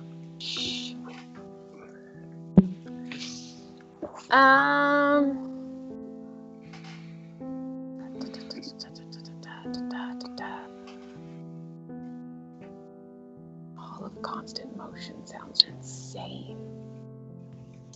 Love it. That's a lot of motion. Mm-hmm. Sounds insane. I want to do it. I don't know how I'm gonna answer the prompt, but we're gonna do it. Who's gonna be in the Hall of Constant Motion with me? You can have your pick. My pick of the litter. You're the boss. Harley. Get some exercise for Harley. Yeah, you could do a scene with you and Harley. I am willing to play a pig for. I don't know how I'm gonna get one question, one answer out of that. You know what? Let's do I it. would love to see that scene. Okay, the Hall of Yes. Constant Motion. So I guess let's say Caspian's wandering around by himself, to be met up with a pig at some point. Alright. I don't know what Harp is doing right now, but Harley has wandered off alone. Really looking for Harley. Harp's clearly not doing their job. And Caspian stops and looks at this pig that is on the other side of the hall. It's a normal And he, hall like, right now. Hops as he looks at you, and Caspian Oh. looks at him for a second, a moment of silence, and then hops back. I can please wait, is it Harley? Harley. I think Harley's also just like super aware that something is wrong here. I mean, pigs have an excellent nose. And it's just this whole time Harley's been trying to like subtly, and I'm like imagining like flashbacks even to like Harley like setting up like an elaborate diorama of like a round rock and like Fished out. Harley's the Right. only one who knows the truth. right Now totally it's and we'll really just good diorama. and we'll just be like, oh Harley, you trying to play catch? And we'll like pick up the stone that he's carefully placed to represent the crystal and like toss it, and he's like, ah, if only I weren't a pig. So anyhow, that's just like a little backstory that was Yeah, said. Such a plot You might have not twist. noticed in the previous episodes. I saw it happening in the background. That would be love a it. total plot twist. Harley and like magic, all of a sudden he has just like this super deep voice. Real. It's like Harley wants to make it all along. Tell you. Like anime voice. Yeah. Uh-huh. Harley is like making straight eye contact with you, but the room is sort of rotating in the Hall of Constant Motion. Oh no, we're not at the Hall of Constant Motion yet. I have thoughts. This is the foyer of Yeah. Way of So they're- occasional motion. Yeah, right. These two wonderful creatures are just looking at each other. And Caspian just kind of shrugs and turns left into the next hallway, and Harley will follow along. Harley sort of like stops in its mid like confusion and begins to like trot after Caspian and Caspian, like just make choppy noises as he waddles. Looks back at him and smiles. And then, okay, Hall of Constant Motion. I'm picturing like a set of double doors that are like super ornate, with gears and spirals and just carvings all over it in this thick material. I don't know if it would be wood or metal. Is it wood? Ooh. Wood? Is I it was metal? Is definitely it envisioning metal or mystery? stone, but honestly, wood would be really interesting. Petrified wood? So Caspian like reaches out and touches it, and interesting. It's pretty, but doesn't understand it. And then opens the doors, and we walk in. And it seems like a normal hallway for a moment. Like when we open the doors, it just looks like a continuation of the hallway. And we walk in, and the doors close behind us, and everything changes. And I'm picturing kind of if you've ever seen Labyrinth, Yep. sort of the final scene with the staircases, except moving like the way an optical illusion would. You know, when you stare at a fixed picture, but it looks like it's moving. Yep. Like out of the corner of your eye, and every time you look, it's still again, but then another corner starts moving. And there's just a moment of dizziness. Maybe there's think- like weird. Oh, sorry. Go ahead. I was just gonna say, I think we're like on the edge. Like all of a sudden, we're right on the edge of like a drop. It's stairs, but it's very steep, and it's a moment of like, whoa, for both of us. What were you gonna say, Ross? I was just really excited about the idea of it being like kind of like in that place in Labyrinth, how it's really like non-Euclidean, and there's like lots of weird forced perspective stuff. So you think you're standing right next to something, but it's actually really far away. Mm-hmm. Yeah. Yeah, it was definitely something like that. Like all of a sudden, Yeah. like Harley is just like way ass far away because like the perspective of the camera angle shifts, and you can see that like Harley is actually like, you know, on the other side of this like distant chasm of like shifting, transforming walkways. Sideways. Yeah, like you go to take a step, what you think is down, and suddenly you feel your body like hanging, and you're afraid to take the next step because you think if you move your foot, you'll fall like downwards, head first, but something is holding you there. Yep. Like gravity is wrong, and up is right, and left, and yeah. Yeah, I like the idea of us suddenly being far apart from each other. Okay. Harley stares at you from like across this chasm, and they've like flipped upside down and are looking at you from like what appears to be almost like a 2D plane. Like they're almost like not there, like what you would imagine as like not there, but they're very much still in the same room as you, but their perspective is like completely different, and they just look at you from across the chasm.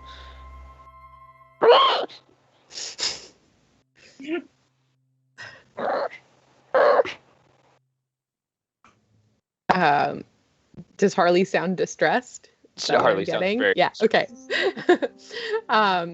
Caspian says, "Don't worry, Harley. I'm gonna come get you." Caspian has no idea how to do that. Harley sounds very suspicious of that statement. Caspian kind of looks around and looks down at his next step, or up. He's not sure anymore. And I have to come get you, or Harp's gonna kill me. Yeah, you know it.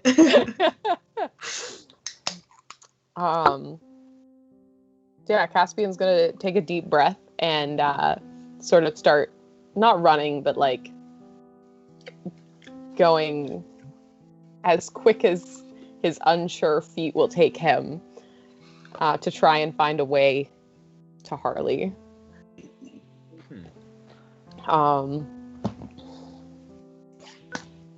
Does Harley stay there?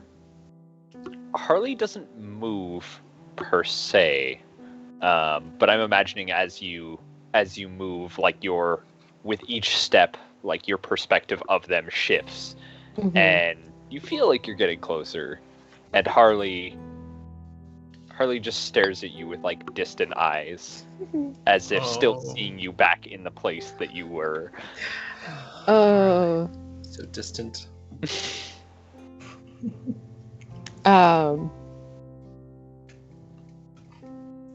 Caspian calls out again. Harley, I'm gonna come find you. I'm gonna get there somehow.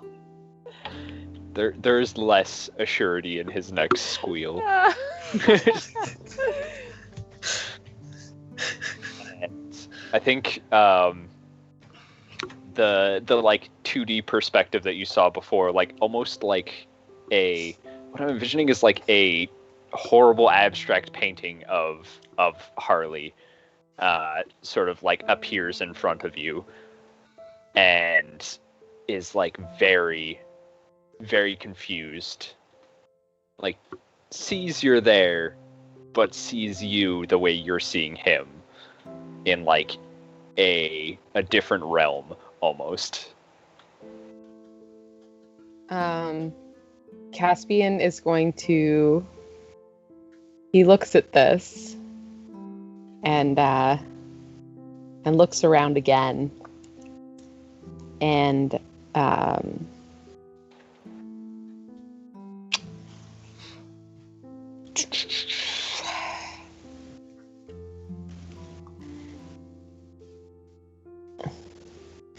he takes another deep breath and closes his eyes and jumps. Classic.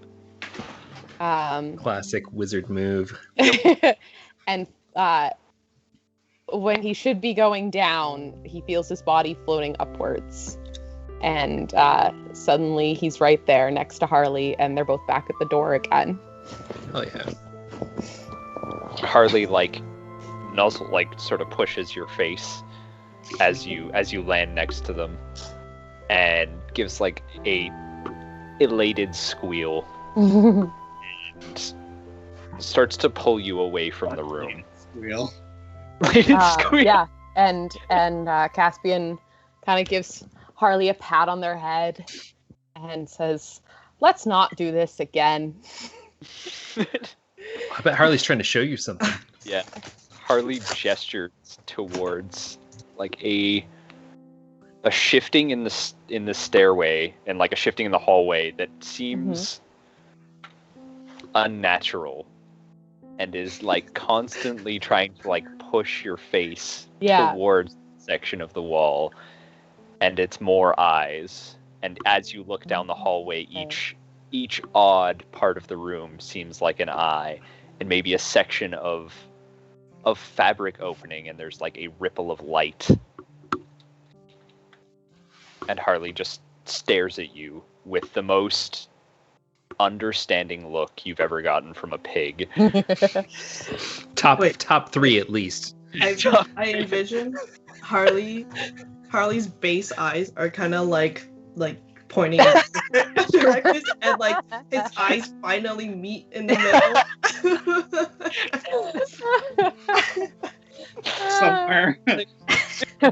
Somewhere over in Gritwater, the pool crone is like, I think the pig sees us too. Yeah, totally.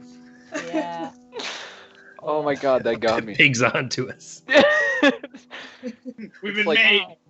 What was that movie? The one that just came out on Netflix, like the Mitchells versus the Machines, and the pug's eyes finally like sit on the pig. That's It's with like the Furbies, this. right? Yeah.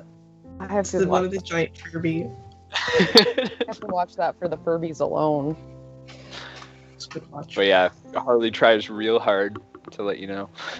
Yeah, so Caspian definitely notices that. And I think he also realized with the jump, like, this is not what it seems. This is not the real world.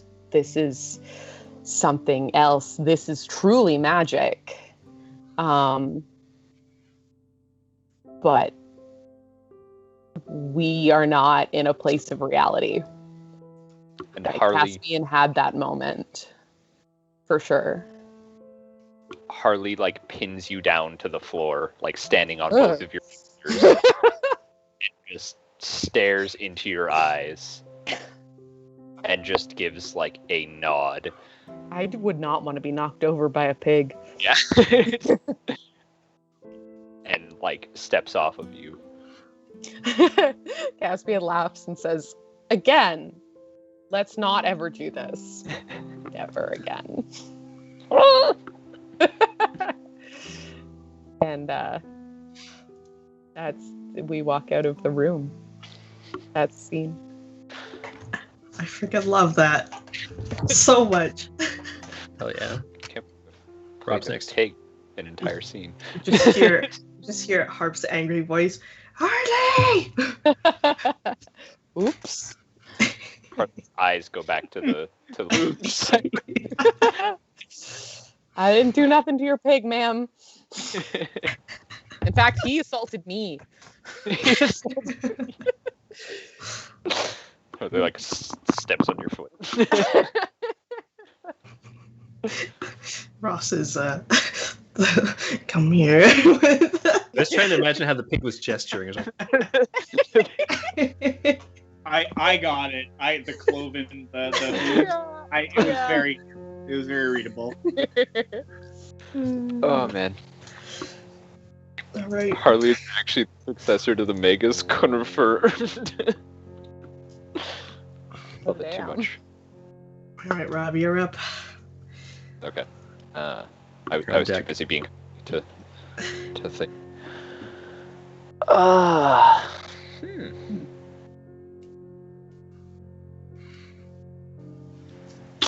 Damn. I was just loving the Nest of the Machine. I want to continue that. Go back. We never have to leave. It's true. Oh no. And we never. It can be a beautiful dream forever. Yeah, definitely with Justice again.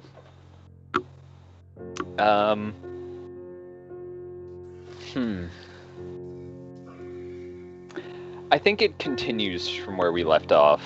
Like that moment where you let go of my hand. Your nose is cute. That's the one. And Elamira she takes Justice's hand. You're sort of like holding her left hand, and you look at her nose, and she looks into your eyes, and she just sort of shakes that like millisecond of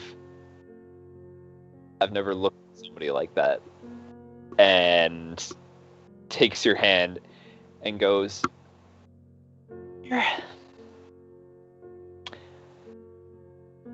I wonder how far we can go inside of Karst.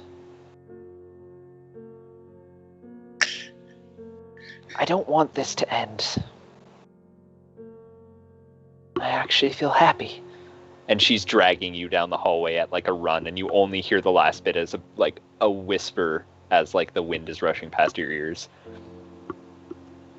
I mean, we need to have a talk right now outside of the scene because Justice will right now if you want to abandon the quest. You need to tell me if you want Justice to be the voice of reason, because to do that authentically, I'm going to have to really pull from deep, because Justice does not want to be the voice of reason about this. I don't think there should be a voice of reason.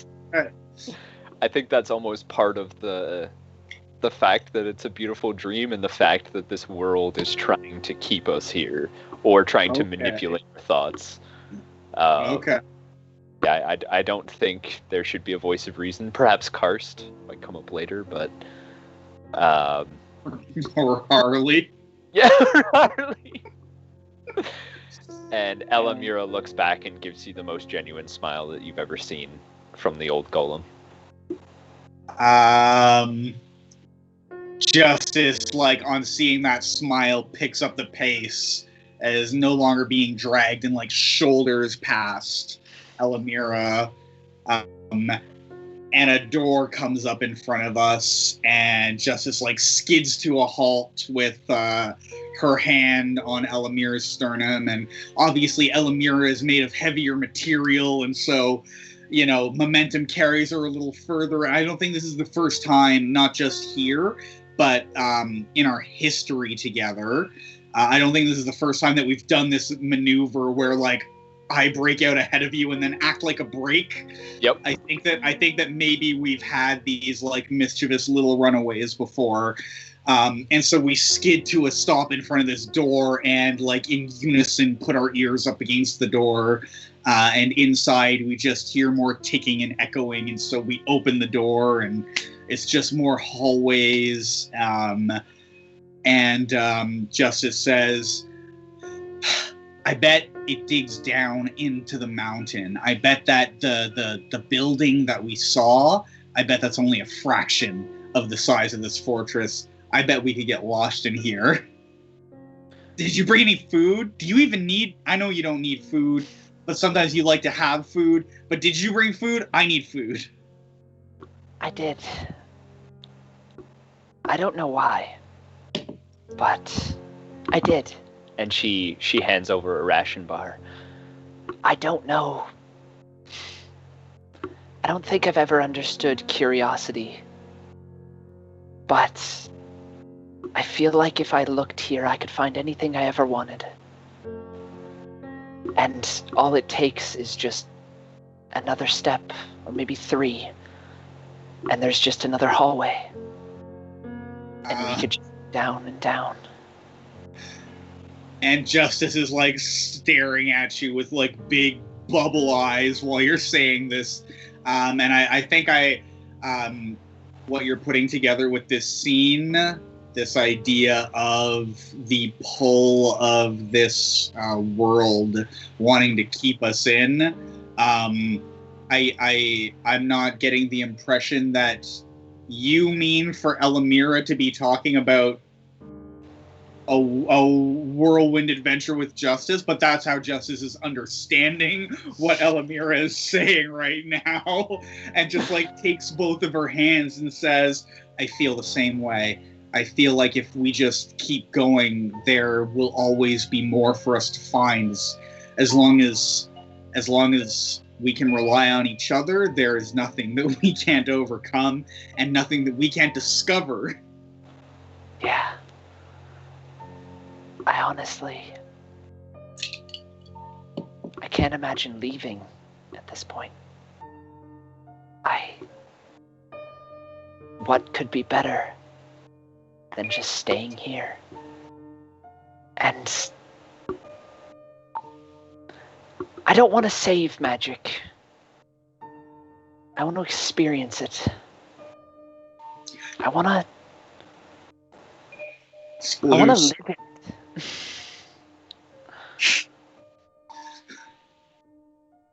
That was me, not Justice. Sorry. Good line. I'm so sick of everybody else, the whole world, getting to see such beauty and just having to make sure that it continues to exist. Why can't it just be us? Why can't we feel that? Have that moment in the light and just feel the song or the endless rhythm of a machine.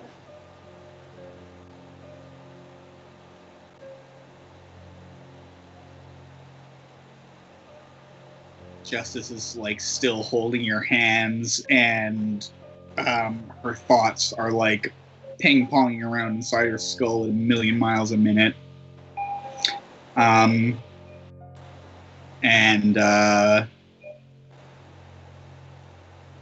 All she can say is, I feel like that all the time. I can show you. I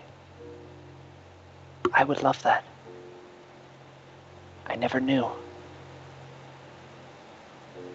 And Justice takes off and like yanks you and just running down another hallway. Why didn't we run through the halls of Ravenhall like this? And there's like a moment, like a stumble almost in Elamira's steps, but she keeps up. Why didn't we ever... What would it matter where we are?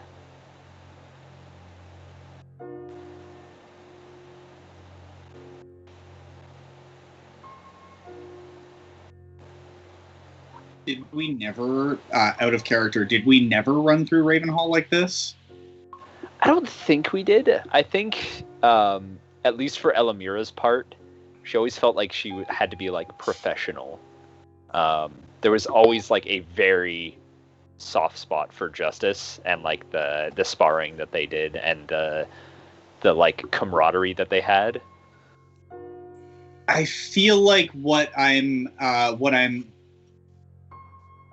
feeling right now is that I think that Justice and Elamira have sparred through the hallways of Ravenhall before. Like not like across the dining room tables during dinner or anything like super romantic like that. But I think that we've had sparring fights that like pushed out of rooms and into others before, and I think that Justice definitely saw those as being like playful and like semi-romantic encounters. And so I think to Justice this is all very familiar because this feels the same as I like that. Okay. And does that like background settle right with you? Do you have anything you want to add or tweak there? I think for Elamira, it plucked at like something deep inside her, and was like she could never put her finger on it as like that was enjoyable, but she never realized that it was the same, and like only now seems to realize like these moments and just this pure elation as you run through the hallways with your friend are just so amazing. And they pause again, stumbling, and think for a second as remembering those moments, and like the heart flutters as Justice gets like just inside the guard and you have to like pull your sword away, and just thinking like, oh, I was so close to you.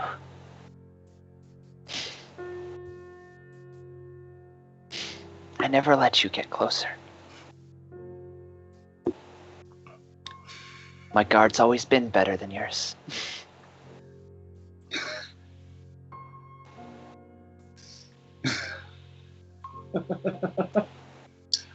Is it okay if Justice kisses Elamira? Fuck yes. Okay. As we're running and you say that, like Justice just stops and pounces, like right inside. I think she like does this like quick little two-step as she turns around.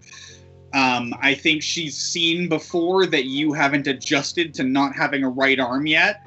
And I think she two-steps into where your right arm should guard, knowing that split second is what's going to let her.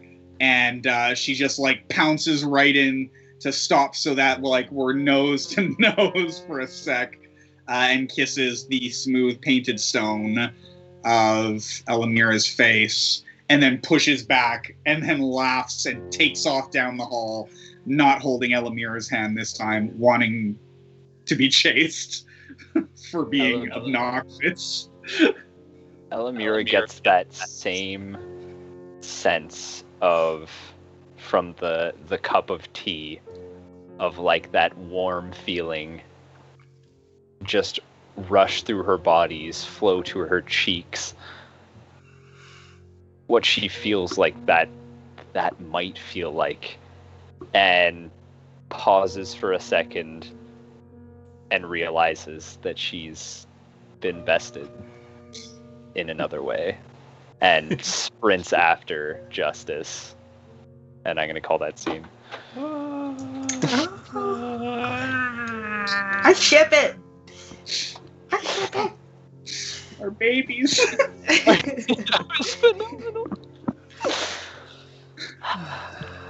Also, happy Pride Month, everyone. Oh yeah. Yes. Sponsored by Red Bull. That whole scene was. Oh man, I'm actually short of breath. I'm a little That's bit so sweet. We're a monster family here, actually. Yeah. It's true. It's true.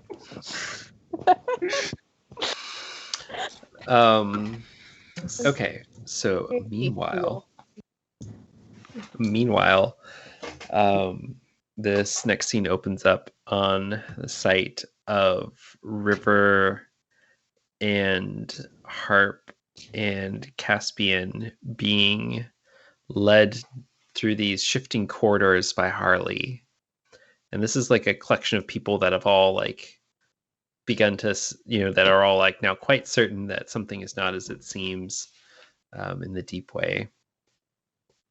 And we have realized in our wanderings that there's a place deep within the fortress that the fortress does not want us to find.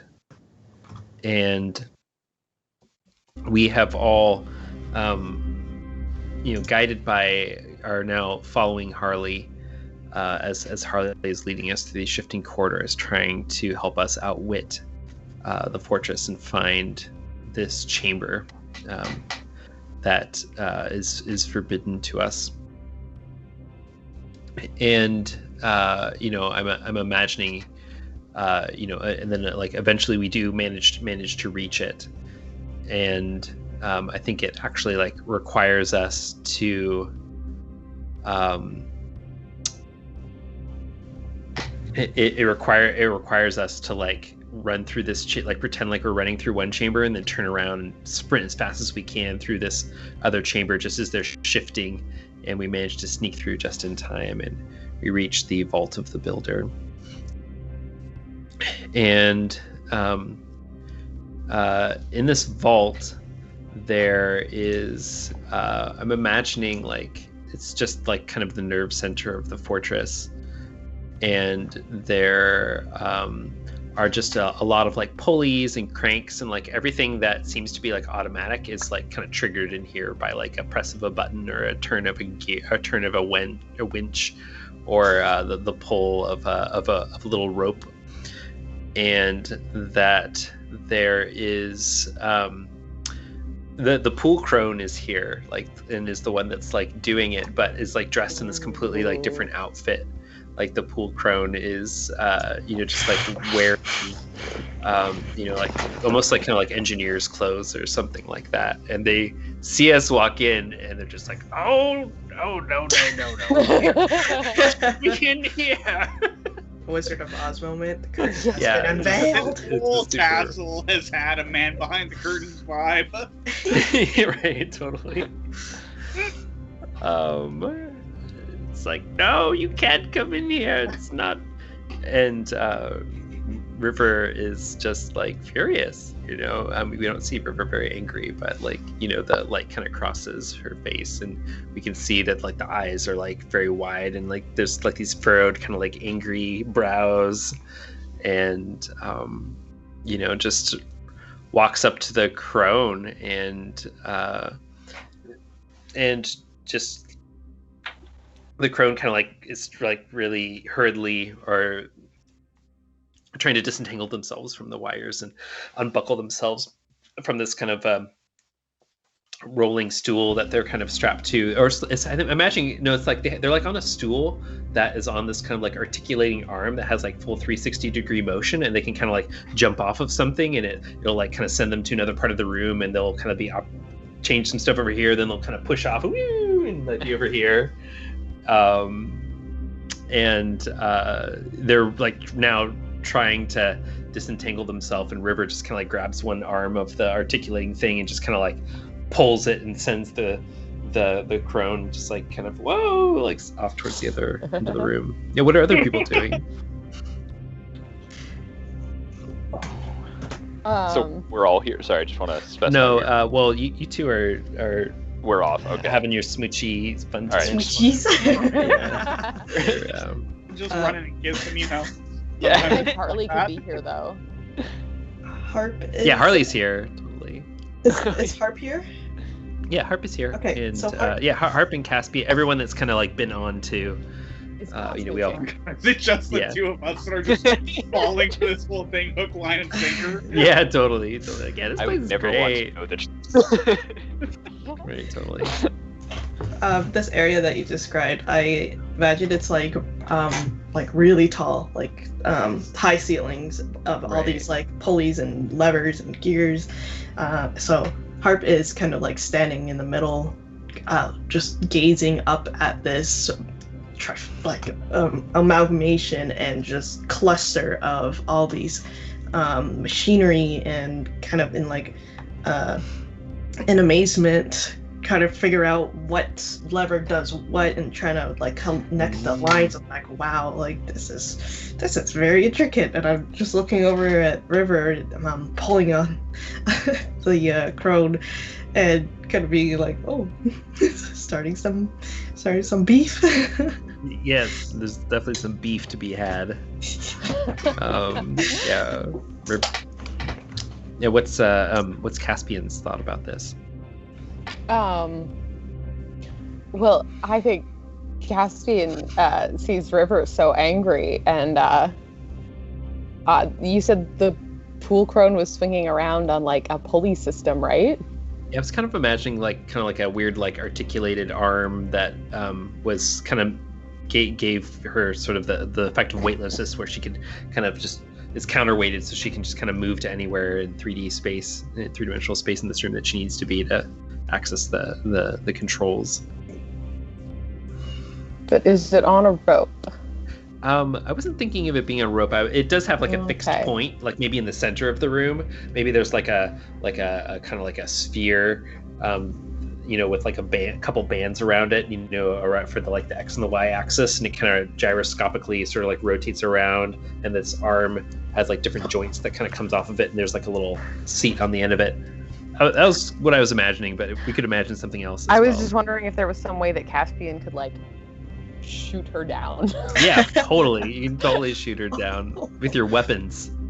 Bullseye. Yeah, don't you have a Caspian has a bow. Yeah, An archer. Yeah. yeah, shoot her down. She's getting away. She's getting away. I'm River cheering shouts. to both of Stop you, her. like, get her. So yeah, I think Caspian will pull out his bow, and I don't know if it would it be better to hit the machine or just hit her. Are you good enough that you can choose? I think so. I think so too. Caspian's You a wouldn't- fox. You wouldn't carry that bow around if you didn't know how to use it. Yeah, exactly. I think maybe just hitting Caspian like takes a close look at the platform and like Mm. hits like a pin or something that just causes it to tip. Oh yeah. You just like knock it out, and like the joint falls off, and the pool crone goes sprawling to the ground. Yeah. And Harley this like stands on top of her, or like sits on her or something. Jeez. Ah, you've captured me. Yeah. Like walk over to her with my staff, kind of like Yeah. And what? points the end of What? the staff to her. Oh, you're pointing the staff at her? Don't point your staff at me. What is You Point point going that on somewhere here? else. I'll never tell you. No, you're gonna tell me the end of the stick has a little bit of Harley poop. Oh, fine. I'll tell you. Just put that thing away. Put it away. Not the Harley poop. Yeah, I wonder what that River. thing's been. River says, we're on to your little games. No point trying to keep up this charade. And she says, well, it's too late anyway. But I'll tell you, you've been captured by the Sorceress Brotherhood. Sorceress Brotherhood? That's right. What? Not There's- those old scallywags. There's 3 of them. They're all brothers. We knew something was Those up are- here. Now tell me, how did you capture us? Through sorcery, of course. I do not know. And then, like, kind of explains to you, and we see this, like, flashback of the Sorcerer's Brotherhood, like, painstakingly, carving this sigil in the grassy fields along Spirit River, and then, unbeknownst to us, like, our trail that we made forming the final symbol, which then sucked us into their little crystal globe.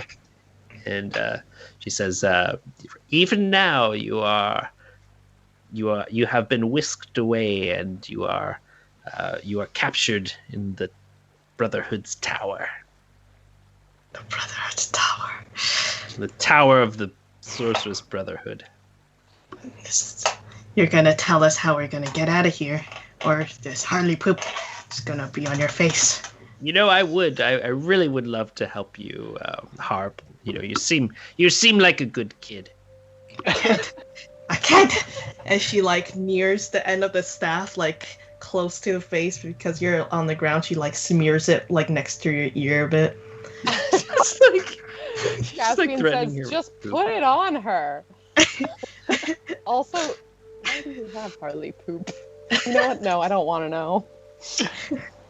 I don't. There is perhaps a way, but I don't think you. I think it's too risky for you. I don't think you would even attempt it. We Oh, you got don't- here, didn't we? Well, if you want to get out of here, you could do one thing, and that's pull that lever right there. And then you see she like kind of points, and the camera like zooms in on this lever. It's like, do not pull, and it's got this. It just says like the activator. Harp looks at you with like scrunched like brows, like you pull it. All right, but I just want you to know I wouldn't normally help out the Sorcerer's Brotherhood, but they've kind of got one over on me, I owe them a debt. Owe them a debt. Yeah. What have you done that you owe them a debt? Well, they loaned me a great deal of money that I used to purchase It's always a the house. money. It's always the money. And I mean, I'm not sure what it is. I'm not quite sure where I'm going with it. But she does go up. What I do know is that the pool crone, who's actually the builder, like maybe the person that even like built this whole realm that we've been wandering through. She's sort of the Philomena too. what's that? Pool crone is probably Philomena too. Quite possibly. The captain of the ship. It's been the pool crone all along. I'm kind of imagining her being like sort of like the superintendent of this. They're sort of like the landlords of this. There's like the sorceress landlords of this like little space Maybe here that we're on right now. they granted her like immortality, but Yeah. in exchange she had to live in the She ball. can't leave here. Yeah, totally. Yeah. All right. So she's like, yeah, all right, hang on to something, and she like pulls the lever, and then the whole like building like starts to shake, and like we kind of like zoom out, and we can see like the whole like fortress of Karst start to like kind of shiver as like little bits of as these like little like arms articulate and begin to like crawl up, like pull the whole fortress up the side of the mountain, and it starts like scuttling kind of like slowly up the side of the mountain, or like kind of curving upwards towards the wall of the wall of the crystal sphere that we're in. Cool. What? Happening somewhere deep in the bowels of this castle, Elamira and Justice are just like giggling and screaming. They start shaking. for no reason. We're just like clinging onto each other, bouncing around, and just laughing like it's a roller coaster. Right. No idea what's happening, but it's awesome. Heck yes. So, and then she says, "All right, well, one way or another, this is going to end soon." And she says, and she kind of like gestures at the break, and you can see that it's kind of like parted, and it's like, yeah, the brakes have been broken for a while. So that's why the sign's on that lever. You're not supposed to pull it. And you can see like there's like this kind of like lever, which is just like, deactivate, and the lever is kind of like off, and it's kind of like the little gearbox has been deconstructed. It's like, I've been meaning to get around to it, but it's just so much to do. Little sparks popping off of it. Yeah, totally. And then so we can kind of see from a distance we're sort of like careening off towards towards the edge of this this like collision course with this like crystalline wall that's like forming the barriers of our prison. That's so cool. Scene. Awesome. Nice.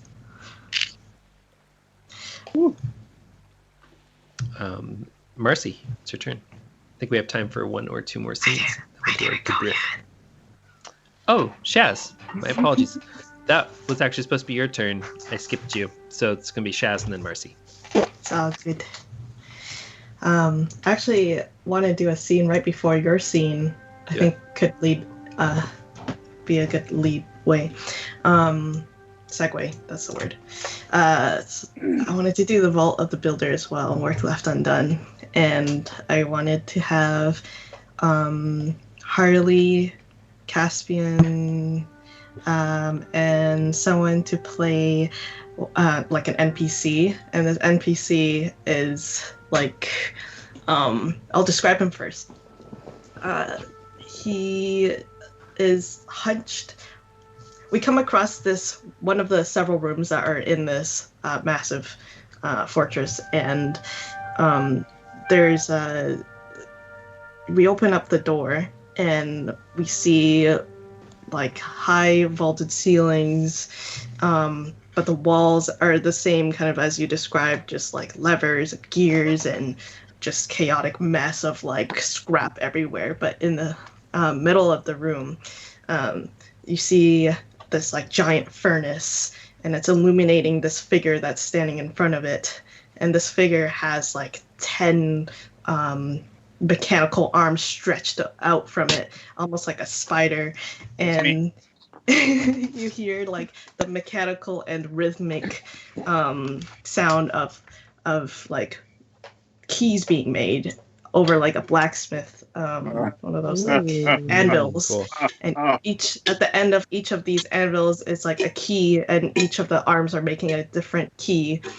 And it's just like a rhythmic like dunk, kink, dunk, kink. And behind is also just massive pile of keys. Like they're just throwing these keys as it's being made. And we come across this room, so we'll see how the scene plays. Do I get to be the key maker? Yeah, you can be the key maker. He is just laughing. Ding, ding. Throwing keys over his shoulder. There's a hiss as one mold of molten metal pours from a side of the room, and water is being poured at the same time, and it hisses like very close to your head. Sparks are flying. Is this before or after the last? This is before. Scene? This is before. Okay. And I also want to add maybe like one of the keys is how we get into that love it. That room. Yeah. Oh yeah. Harley's like standing the entity, like the man making the keys, the key maker. Harley. Okay, so before you say anything, then the one of the long arms of this lapping keymaker is going to like unroll over to you, and it's got like both humanoid and metallic fingers, and it's going to say, One of the stones, please. Oh, I know you have several. Just reach into the bag and pick one. It will be the correct one. And then he like turns and looks at you from across the room and winks at you, and then looks back, but his hand's still waiting for you to place a stone. I love him. yeah. Harp kind of stands still, wide-eyed, but like does not move her head at all. She just like reaches The into metal her is pocket cooling, and my like young hits a lady. stone. Thank you. Which One stone? at a time, the Can it- fingers close and click against the long nails of the bio fingers, and the metal fingers just tick, tick, tick, tick, tick, tick, tick, close before that hand pulls back with the That's stone. super cool. Can it be the one that that Caspian gave to Harp? Oh, But yeah. Harp would have such a hard time letting go of that. But Harp wasn't even looking. Yeah. Requires Oh. great sacrifice. Oh no! And he said whichever one you choose is the right one. I feel like it would be Yeah. that one. It's got to be that one. Okay. It was Caspian's stone. And Alright. and as your like hand kind of like retracts and she like comes to and like looks at what stone it is, it's like no. And she like looks Don't over to Caspian and I'm like, I'm so sorry. It was Um, given to you for a reason. And Yeah, he drops Caspian it looks into at her and sorry. That's it. He drops it into a pool of metal. Molten metal. Caspian doesn't say anything but looks at Harp like no harm done. Like he saw the look that crossed over your face when you handed him the stone and knows that it wasn't your choice and it was meant to be. And as she after that like just coming to and realizing what stone she had given and looks down from like Caspian and back up and is like okay, and slowly makes her way towards the furnace where Harley is. It's kind of like I guess nudging the nose his nose against the keymaker. Why are you making so many keys? One of the long arms, like, telescopes in, like a collapsing telescope until it's short, and then, like, swings behind and, like, reaches out to Harley to scratch Harley behind the ears. Oh, that's really sweet. Like shake like the. And then, like, the hand, like, closes into a fist and shakes a few times and then opens, and there is, like, a assorted dried treats in the hand that, like, he What? looks, This keymaker's got the key to Harley's heart. Yeah, literally. There are many types of keys that are important to this world. They all must come from somewhere, and they can get built in many places, but all things that open to a greater part of the world, all things that open to a more complete reality, they all have souls in their own sense, wouldn't you think? And he, like, looks over his shoulder and winks again, just spouting off shit. Like... Harp is still amazed, just like staring, like looking up, staring at you, and then looking wide-eyed around the room and watching the mechanical arms fix and like hammer down on the keys rhythmically. Is like, oh wow, like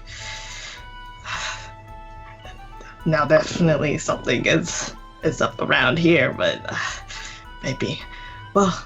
You've got one of my stones. Does that mean that there's a key that could be made useful from that? When you think you've arrived here, young lady. You only ask questions because you want to talk. I understand that. I'm often alone down here. A little bit of voice to fill up the space is never a bad thing, but let's not waste our breath. You know that the stone was because the key is for you? I love that. She watches the stone. That's really funny, Harp. Everybody knows that, River. Don't they teach you anything in Barley Town? I heard their educational system was lacking, but Only Ah. bigot. Harp, this old lady's just never seen this chaos. Like, what the heck? Are like inanely like piling stuff into your pouch, like the treats that the keymaker given, and like bits of his fingers, and just putting them. The open hand, like treats just keep pouring out of his sleeve. He's very happy. Harpa's not like turned her head down to what Harley's doing. She's just like watching that stone being made, like taken from the stone form and into the, I guess the lava. What are you? How are you making this stone? What does it look like? That is the one that's directly in front. Although there are many keys being poured and cooled and hammered out. This one, throughout the conversation, what you saw was like the stone being dropped with a bit of splash of sparks and some metal, and then water was poured on top and a great hissing happened. And now at this point, the key is red, and the keymaster is like holding it in a cloth in his hands, and he's got a file that looks like a razor thin hat pin. And he's like filing the shape of the key while it's still red hot. I like the idea there's like several hands filing from different directions at the same time. Yeah, all around it. Yeah. I think It's like it's a cool 3-dimensional key. It's not just like one side. It like has to. There's like has to have 4 edges that are all like correct in order to open the vault of the builder. Yeah, and they're not all.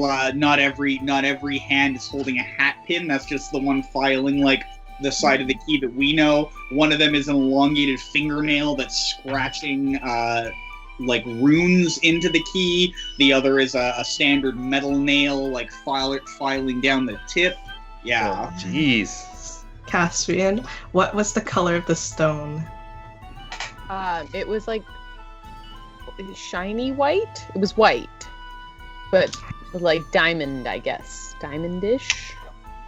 So I guess this key will have that same tint and color, and even like a little bit of that stone is used kind of like at the top of the key, like the handle. Mm-hmm. So while all this is happening, Caspian is like just circling the room quietly, like nimbly dodging these moving arms, but he's just kind of looking and watching from all angles. Looking for a clear shot. Just watching for now. Just kidding. So, Shaz, do you want to tell me a little bit about what you had in mind with the work left undone? Do it a bit, or did you not have any? Yeah, just what's going on in your head. I just imagine the work left undone is the work itself being the keys and this key maker having to constantly make these keys for the Brotherhood, the sorcerer. They're just like in this indentured key maker. Yeah, and all these keys that open to different realms may be used to open up new universes to trap more people in. Yes, I love it. I'm really starting to see this as this like brotherhood of like sorceress landlords. That's just like this is their shtick. It's cheap real estate. You get people to like live in these little glass things, and you just like build this whole system where like people are maintaining it and growing the food, and it's really profitable. Oh yeah. I think the key maker hands over this key. Maybe there's like a very quick cooling system, because obviously you don't want to handle something that's red hot. I have a very specific idea for where the key goes if you don't. Oh yeah, go for it. Do you have anything that you want to say before he imparts the key to you? Do you have any idea for like the delivery before where it goes happens? No, not particularly. I've just been like, oh well, you're making this key for me, but is there anything I could do in return? Oh, you need not ever worry about the things that you do in return. Everything that is gifted to you by the sphere will exact its own return on investment in time, and so you need not worry about that. It's all taken care of by the balance of things. But this is what I think is so special about this key. It was it got its soul from a gift that you received from its friend, and he's like holding it in front of you, and it's like about the thickness and length. It's like a 3D key, about the thickness and length of a finger, and it's got like the gem just protruding at one end. And he says, and then if you turn it to a gift to me, and now it will be a gift to a friend of yours also. And he claps his hands on it. Sorry, actually, this is another person's character, so I should ask permission. Is it okay if River has a manicure of diamond fingernails on one hand, and one of her fingers is a key? Yeah, that's fine. It's really fine. Ooh. And so the enchantment of this key is now on River's hand. Oh.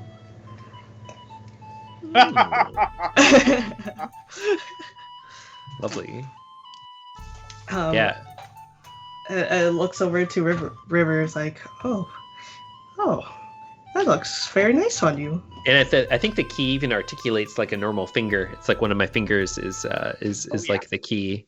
And you wouldn't. It's like you didn't really notice it when it was being made, but now that you see it, it's just like it. You know, when you're up close, you can see that's kind of has these like ridges, like a key, but from a distance, it just kind of looks like the form of a finger. Mm-hmm. And I kind of imagine that the sigils that were being carved into it while it was still hot are very like the sigils that are painted onto the golems. Oh, nice. Truly, you are a master key maker.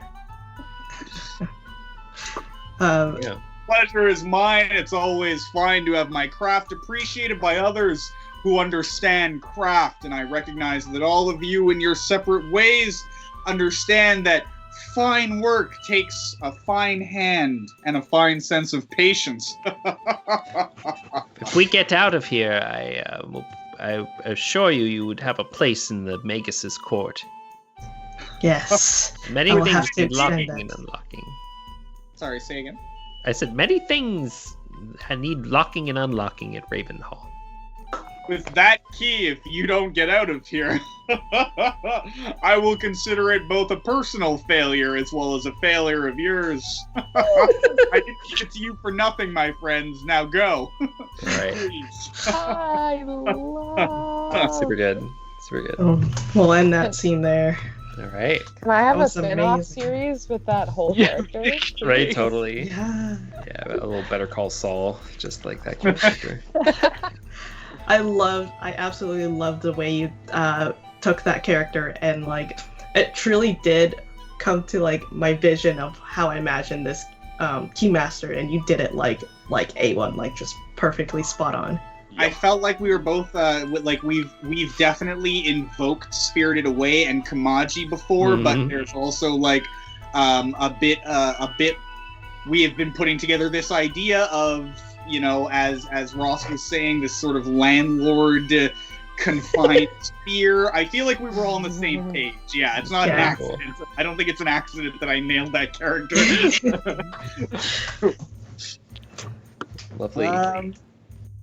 I can set up the next area before Yeah, we do it. finish. Do it. Yeah? Yeah, just do it. Do a quickie, just like hit it, and then we'll do our Okay. debrief. So, the fortress of Kars is up on many legs now, and just crawling its way up the mountain and then up the side of this globe that previously has looked like the roof of a cave, but with eyes sticking out of it. But now that we're right up against it, it's very clearly a field of force of glass. And it's climbing up the side, and we can hear the shards scraping off as the diamond talons of karst crawl and scrabble up this wall towards this area at the top that has more light pouring through, and it's just getting faster. Even though as it goes up, we're starting to be upside down, and everything says that we should be slowing down, but there is no real gravity here, and we've come close to seeing that.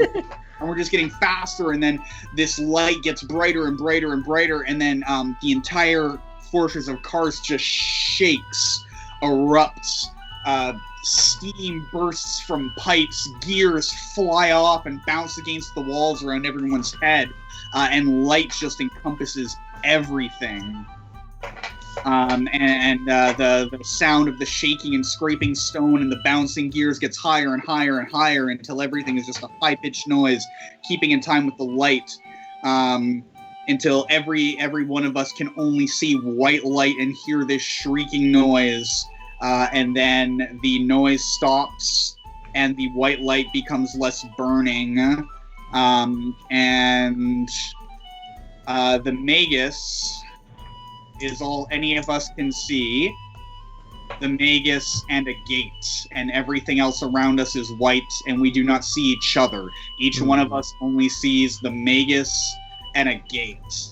And it is the gate to Umbra in a white room. Freaking epic. I think the gate looks different for each of us, but I think maybe we should start the next session with describing what all of our gates look like. I love that. Yeah. Yes. So good. Yeah. Marcy's on point today. Point. I got there. All right, let's do a go round. Check out. All right. Minutes before our hard stop. Well, I will start and just say for my, I guess, like, appreciation of another player was for Marcy. First of all, phenomenal throughout the entire session, as everyone is.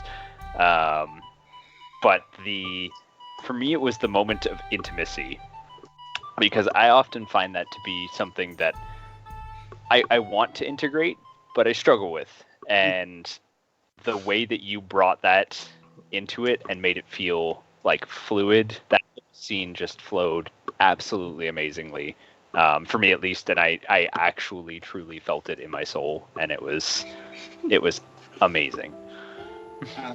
I would love to bounce back and do my closing scene right back, my closing thoughts right back, because I feel like that was very much where I was angling towards when I brought the Nest in the Machine in the first time, and I wasn't confident, Justice wasn't confident, that wavelength of you kind of feeling what I was putting down and inviting that scene to continue. I really appreciate that we both kind of knew what our characters wanted from that, and we set it up together, and then we followed through with it together. And I feel like, I don't know how this is all going to end, but for a moment, Justice is happy, and I hope Elamira is too. And thank you for building that for me. Heck yes. I deeply appreciated Marcy's take on the Keymaker, and just as I had said just before, just how perfectly you lived that character, how you presented this NPC in the way that I had envisioned, but also bringing in new things that just made it even better, and really describing the motion and the mechanics and how everything looks with this Keymaker, just the mechanical arms, how it moves, and also the laugh that comes with it. It was just I really loved the way you played this character. It was fun. Mm-hmm. Thank you.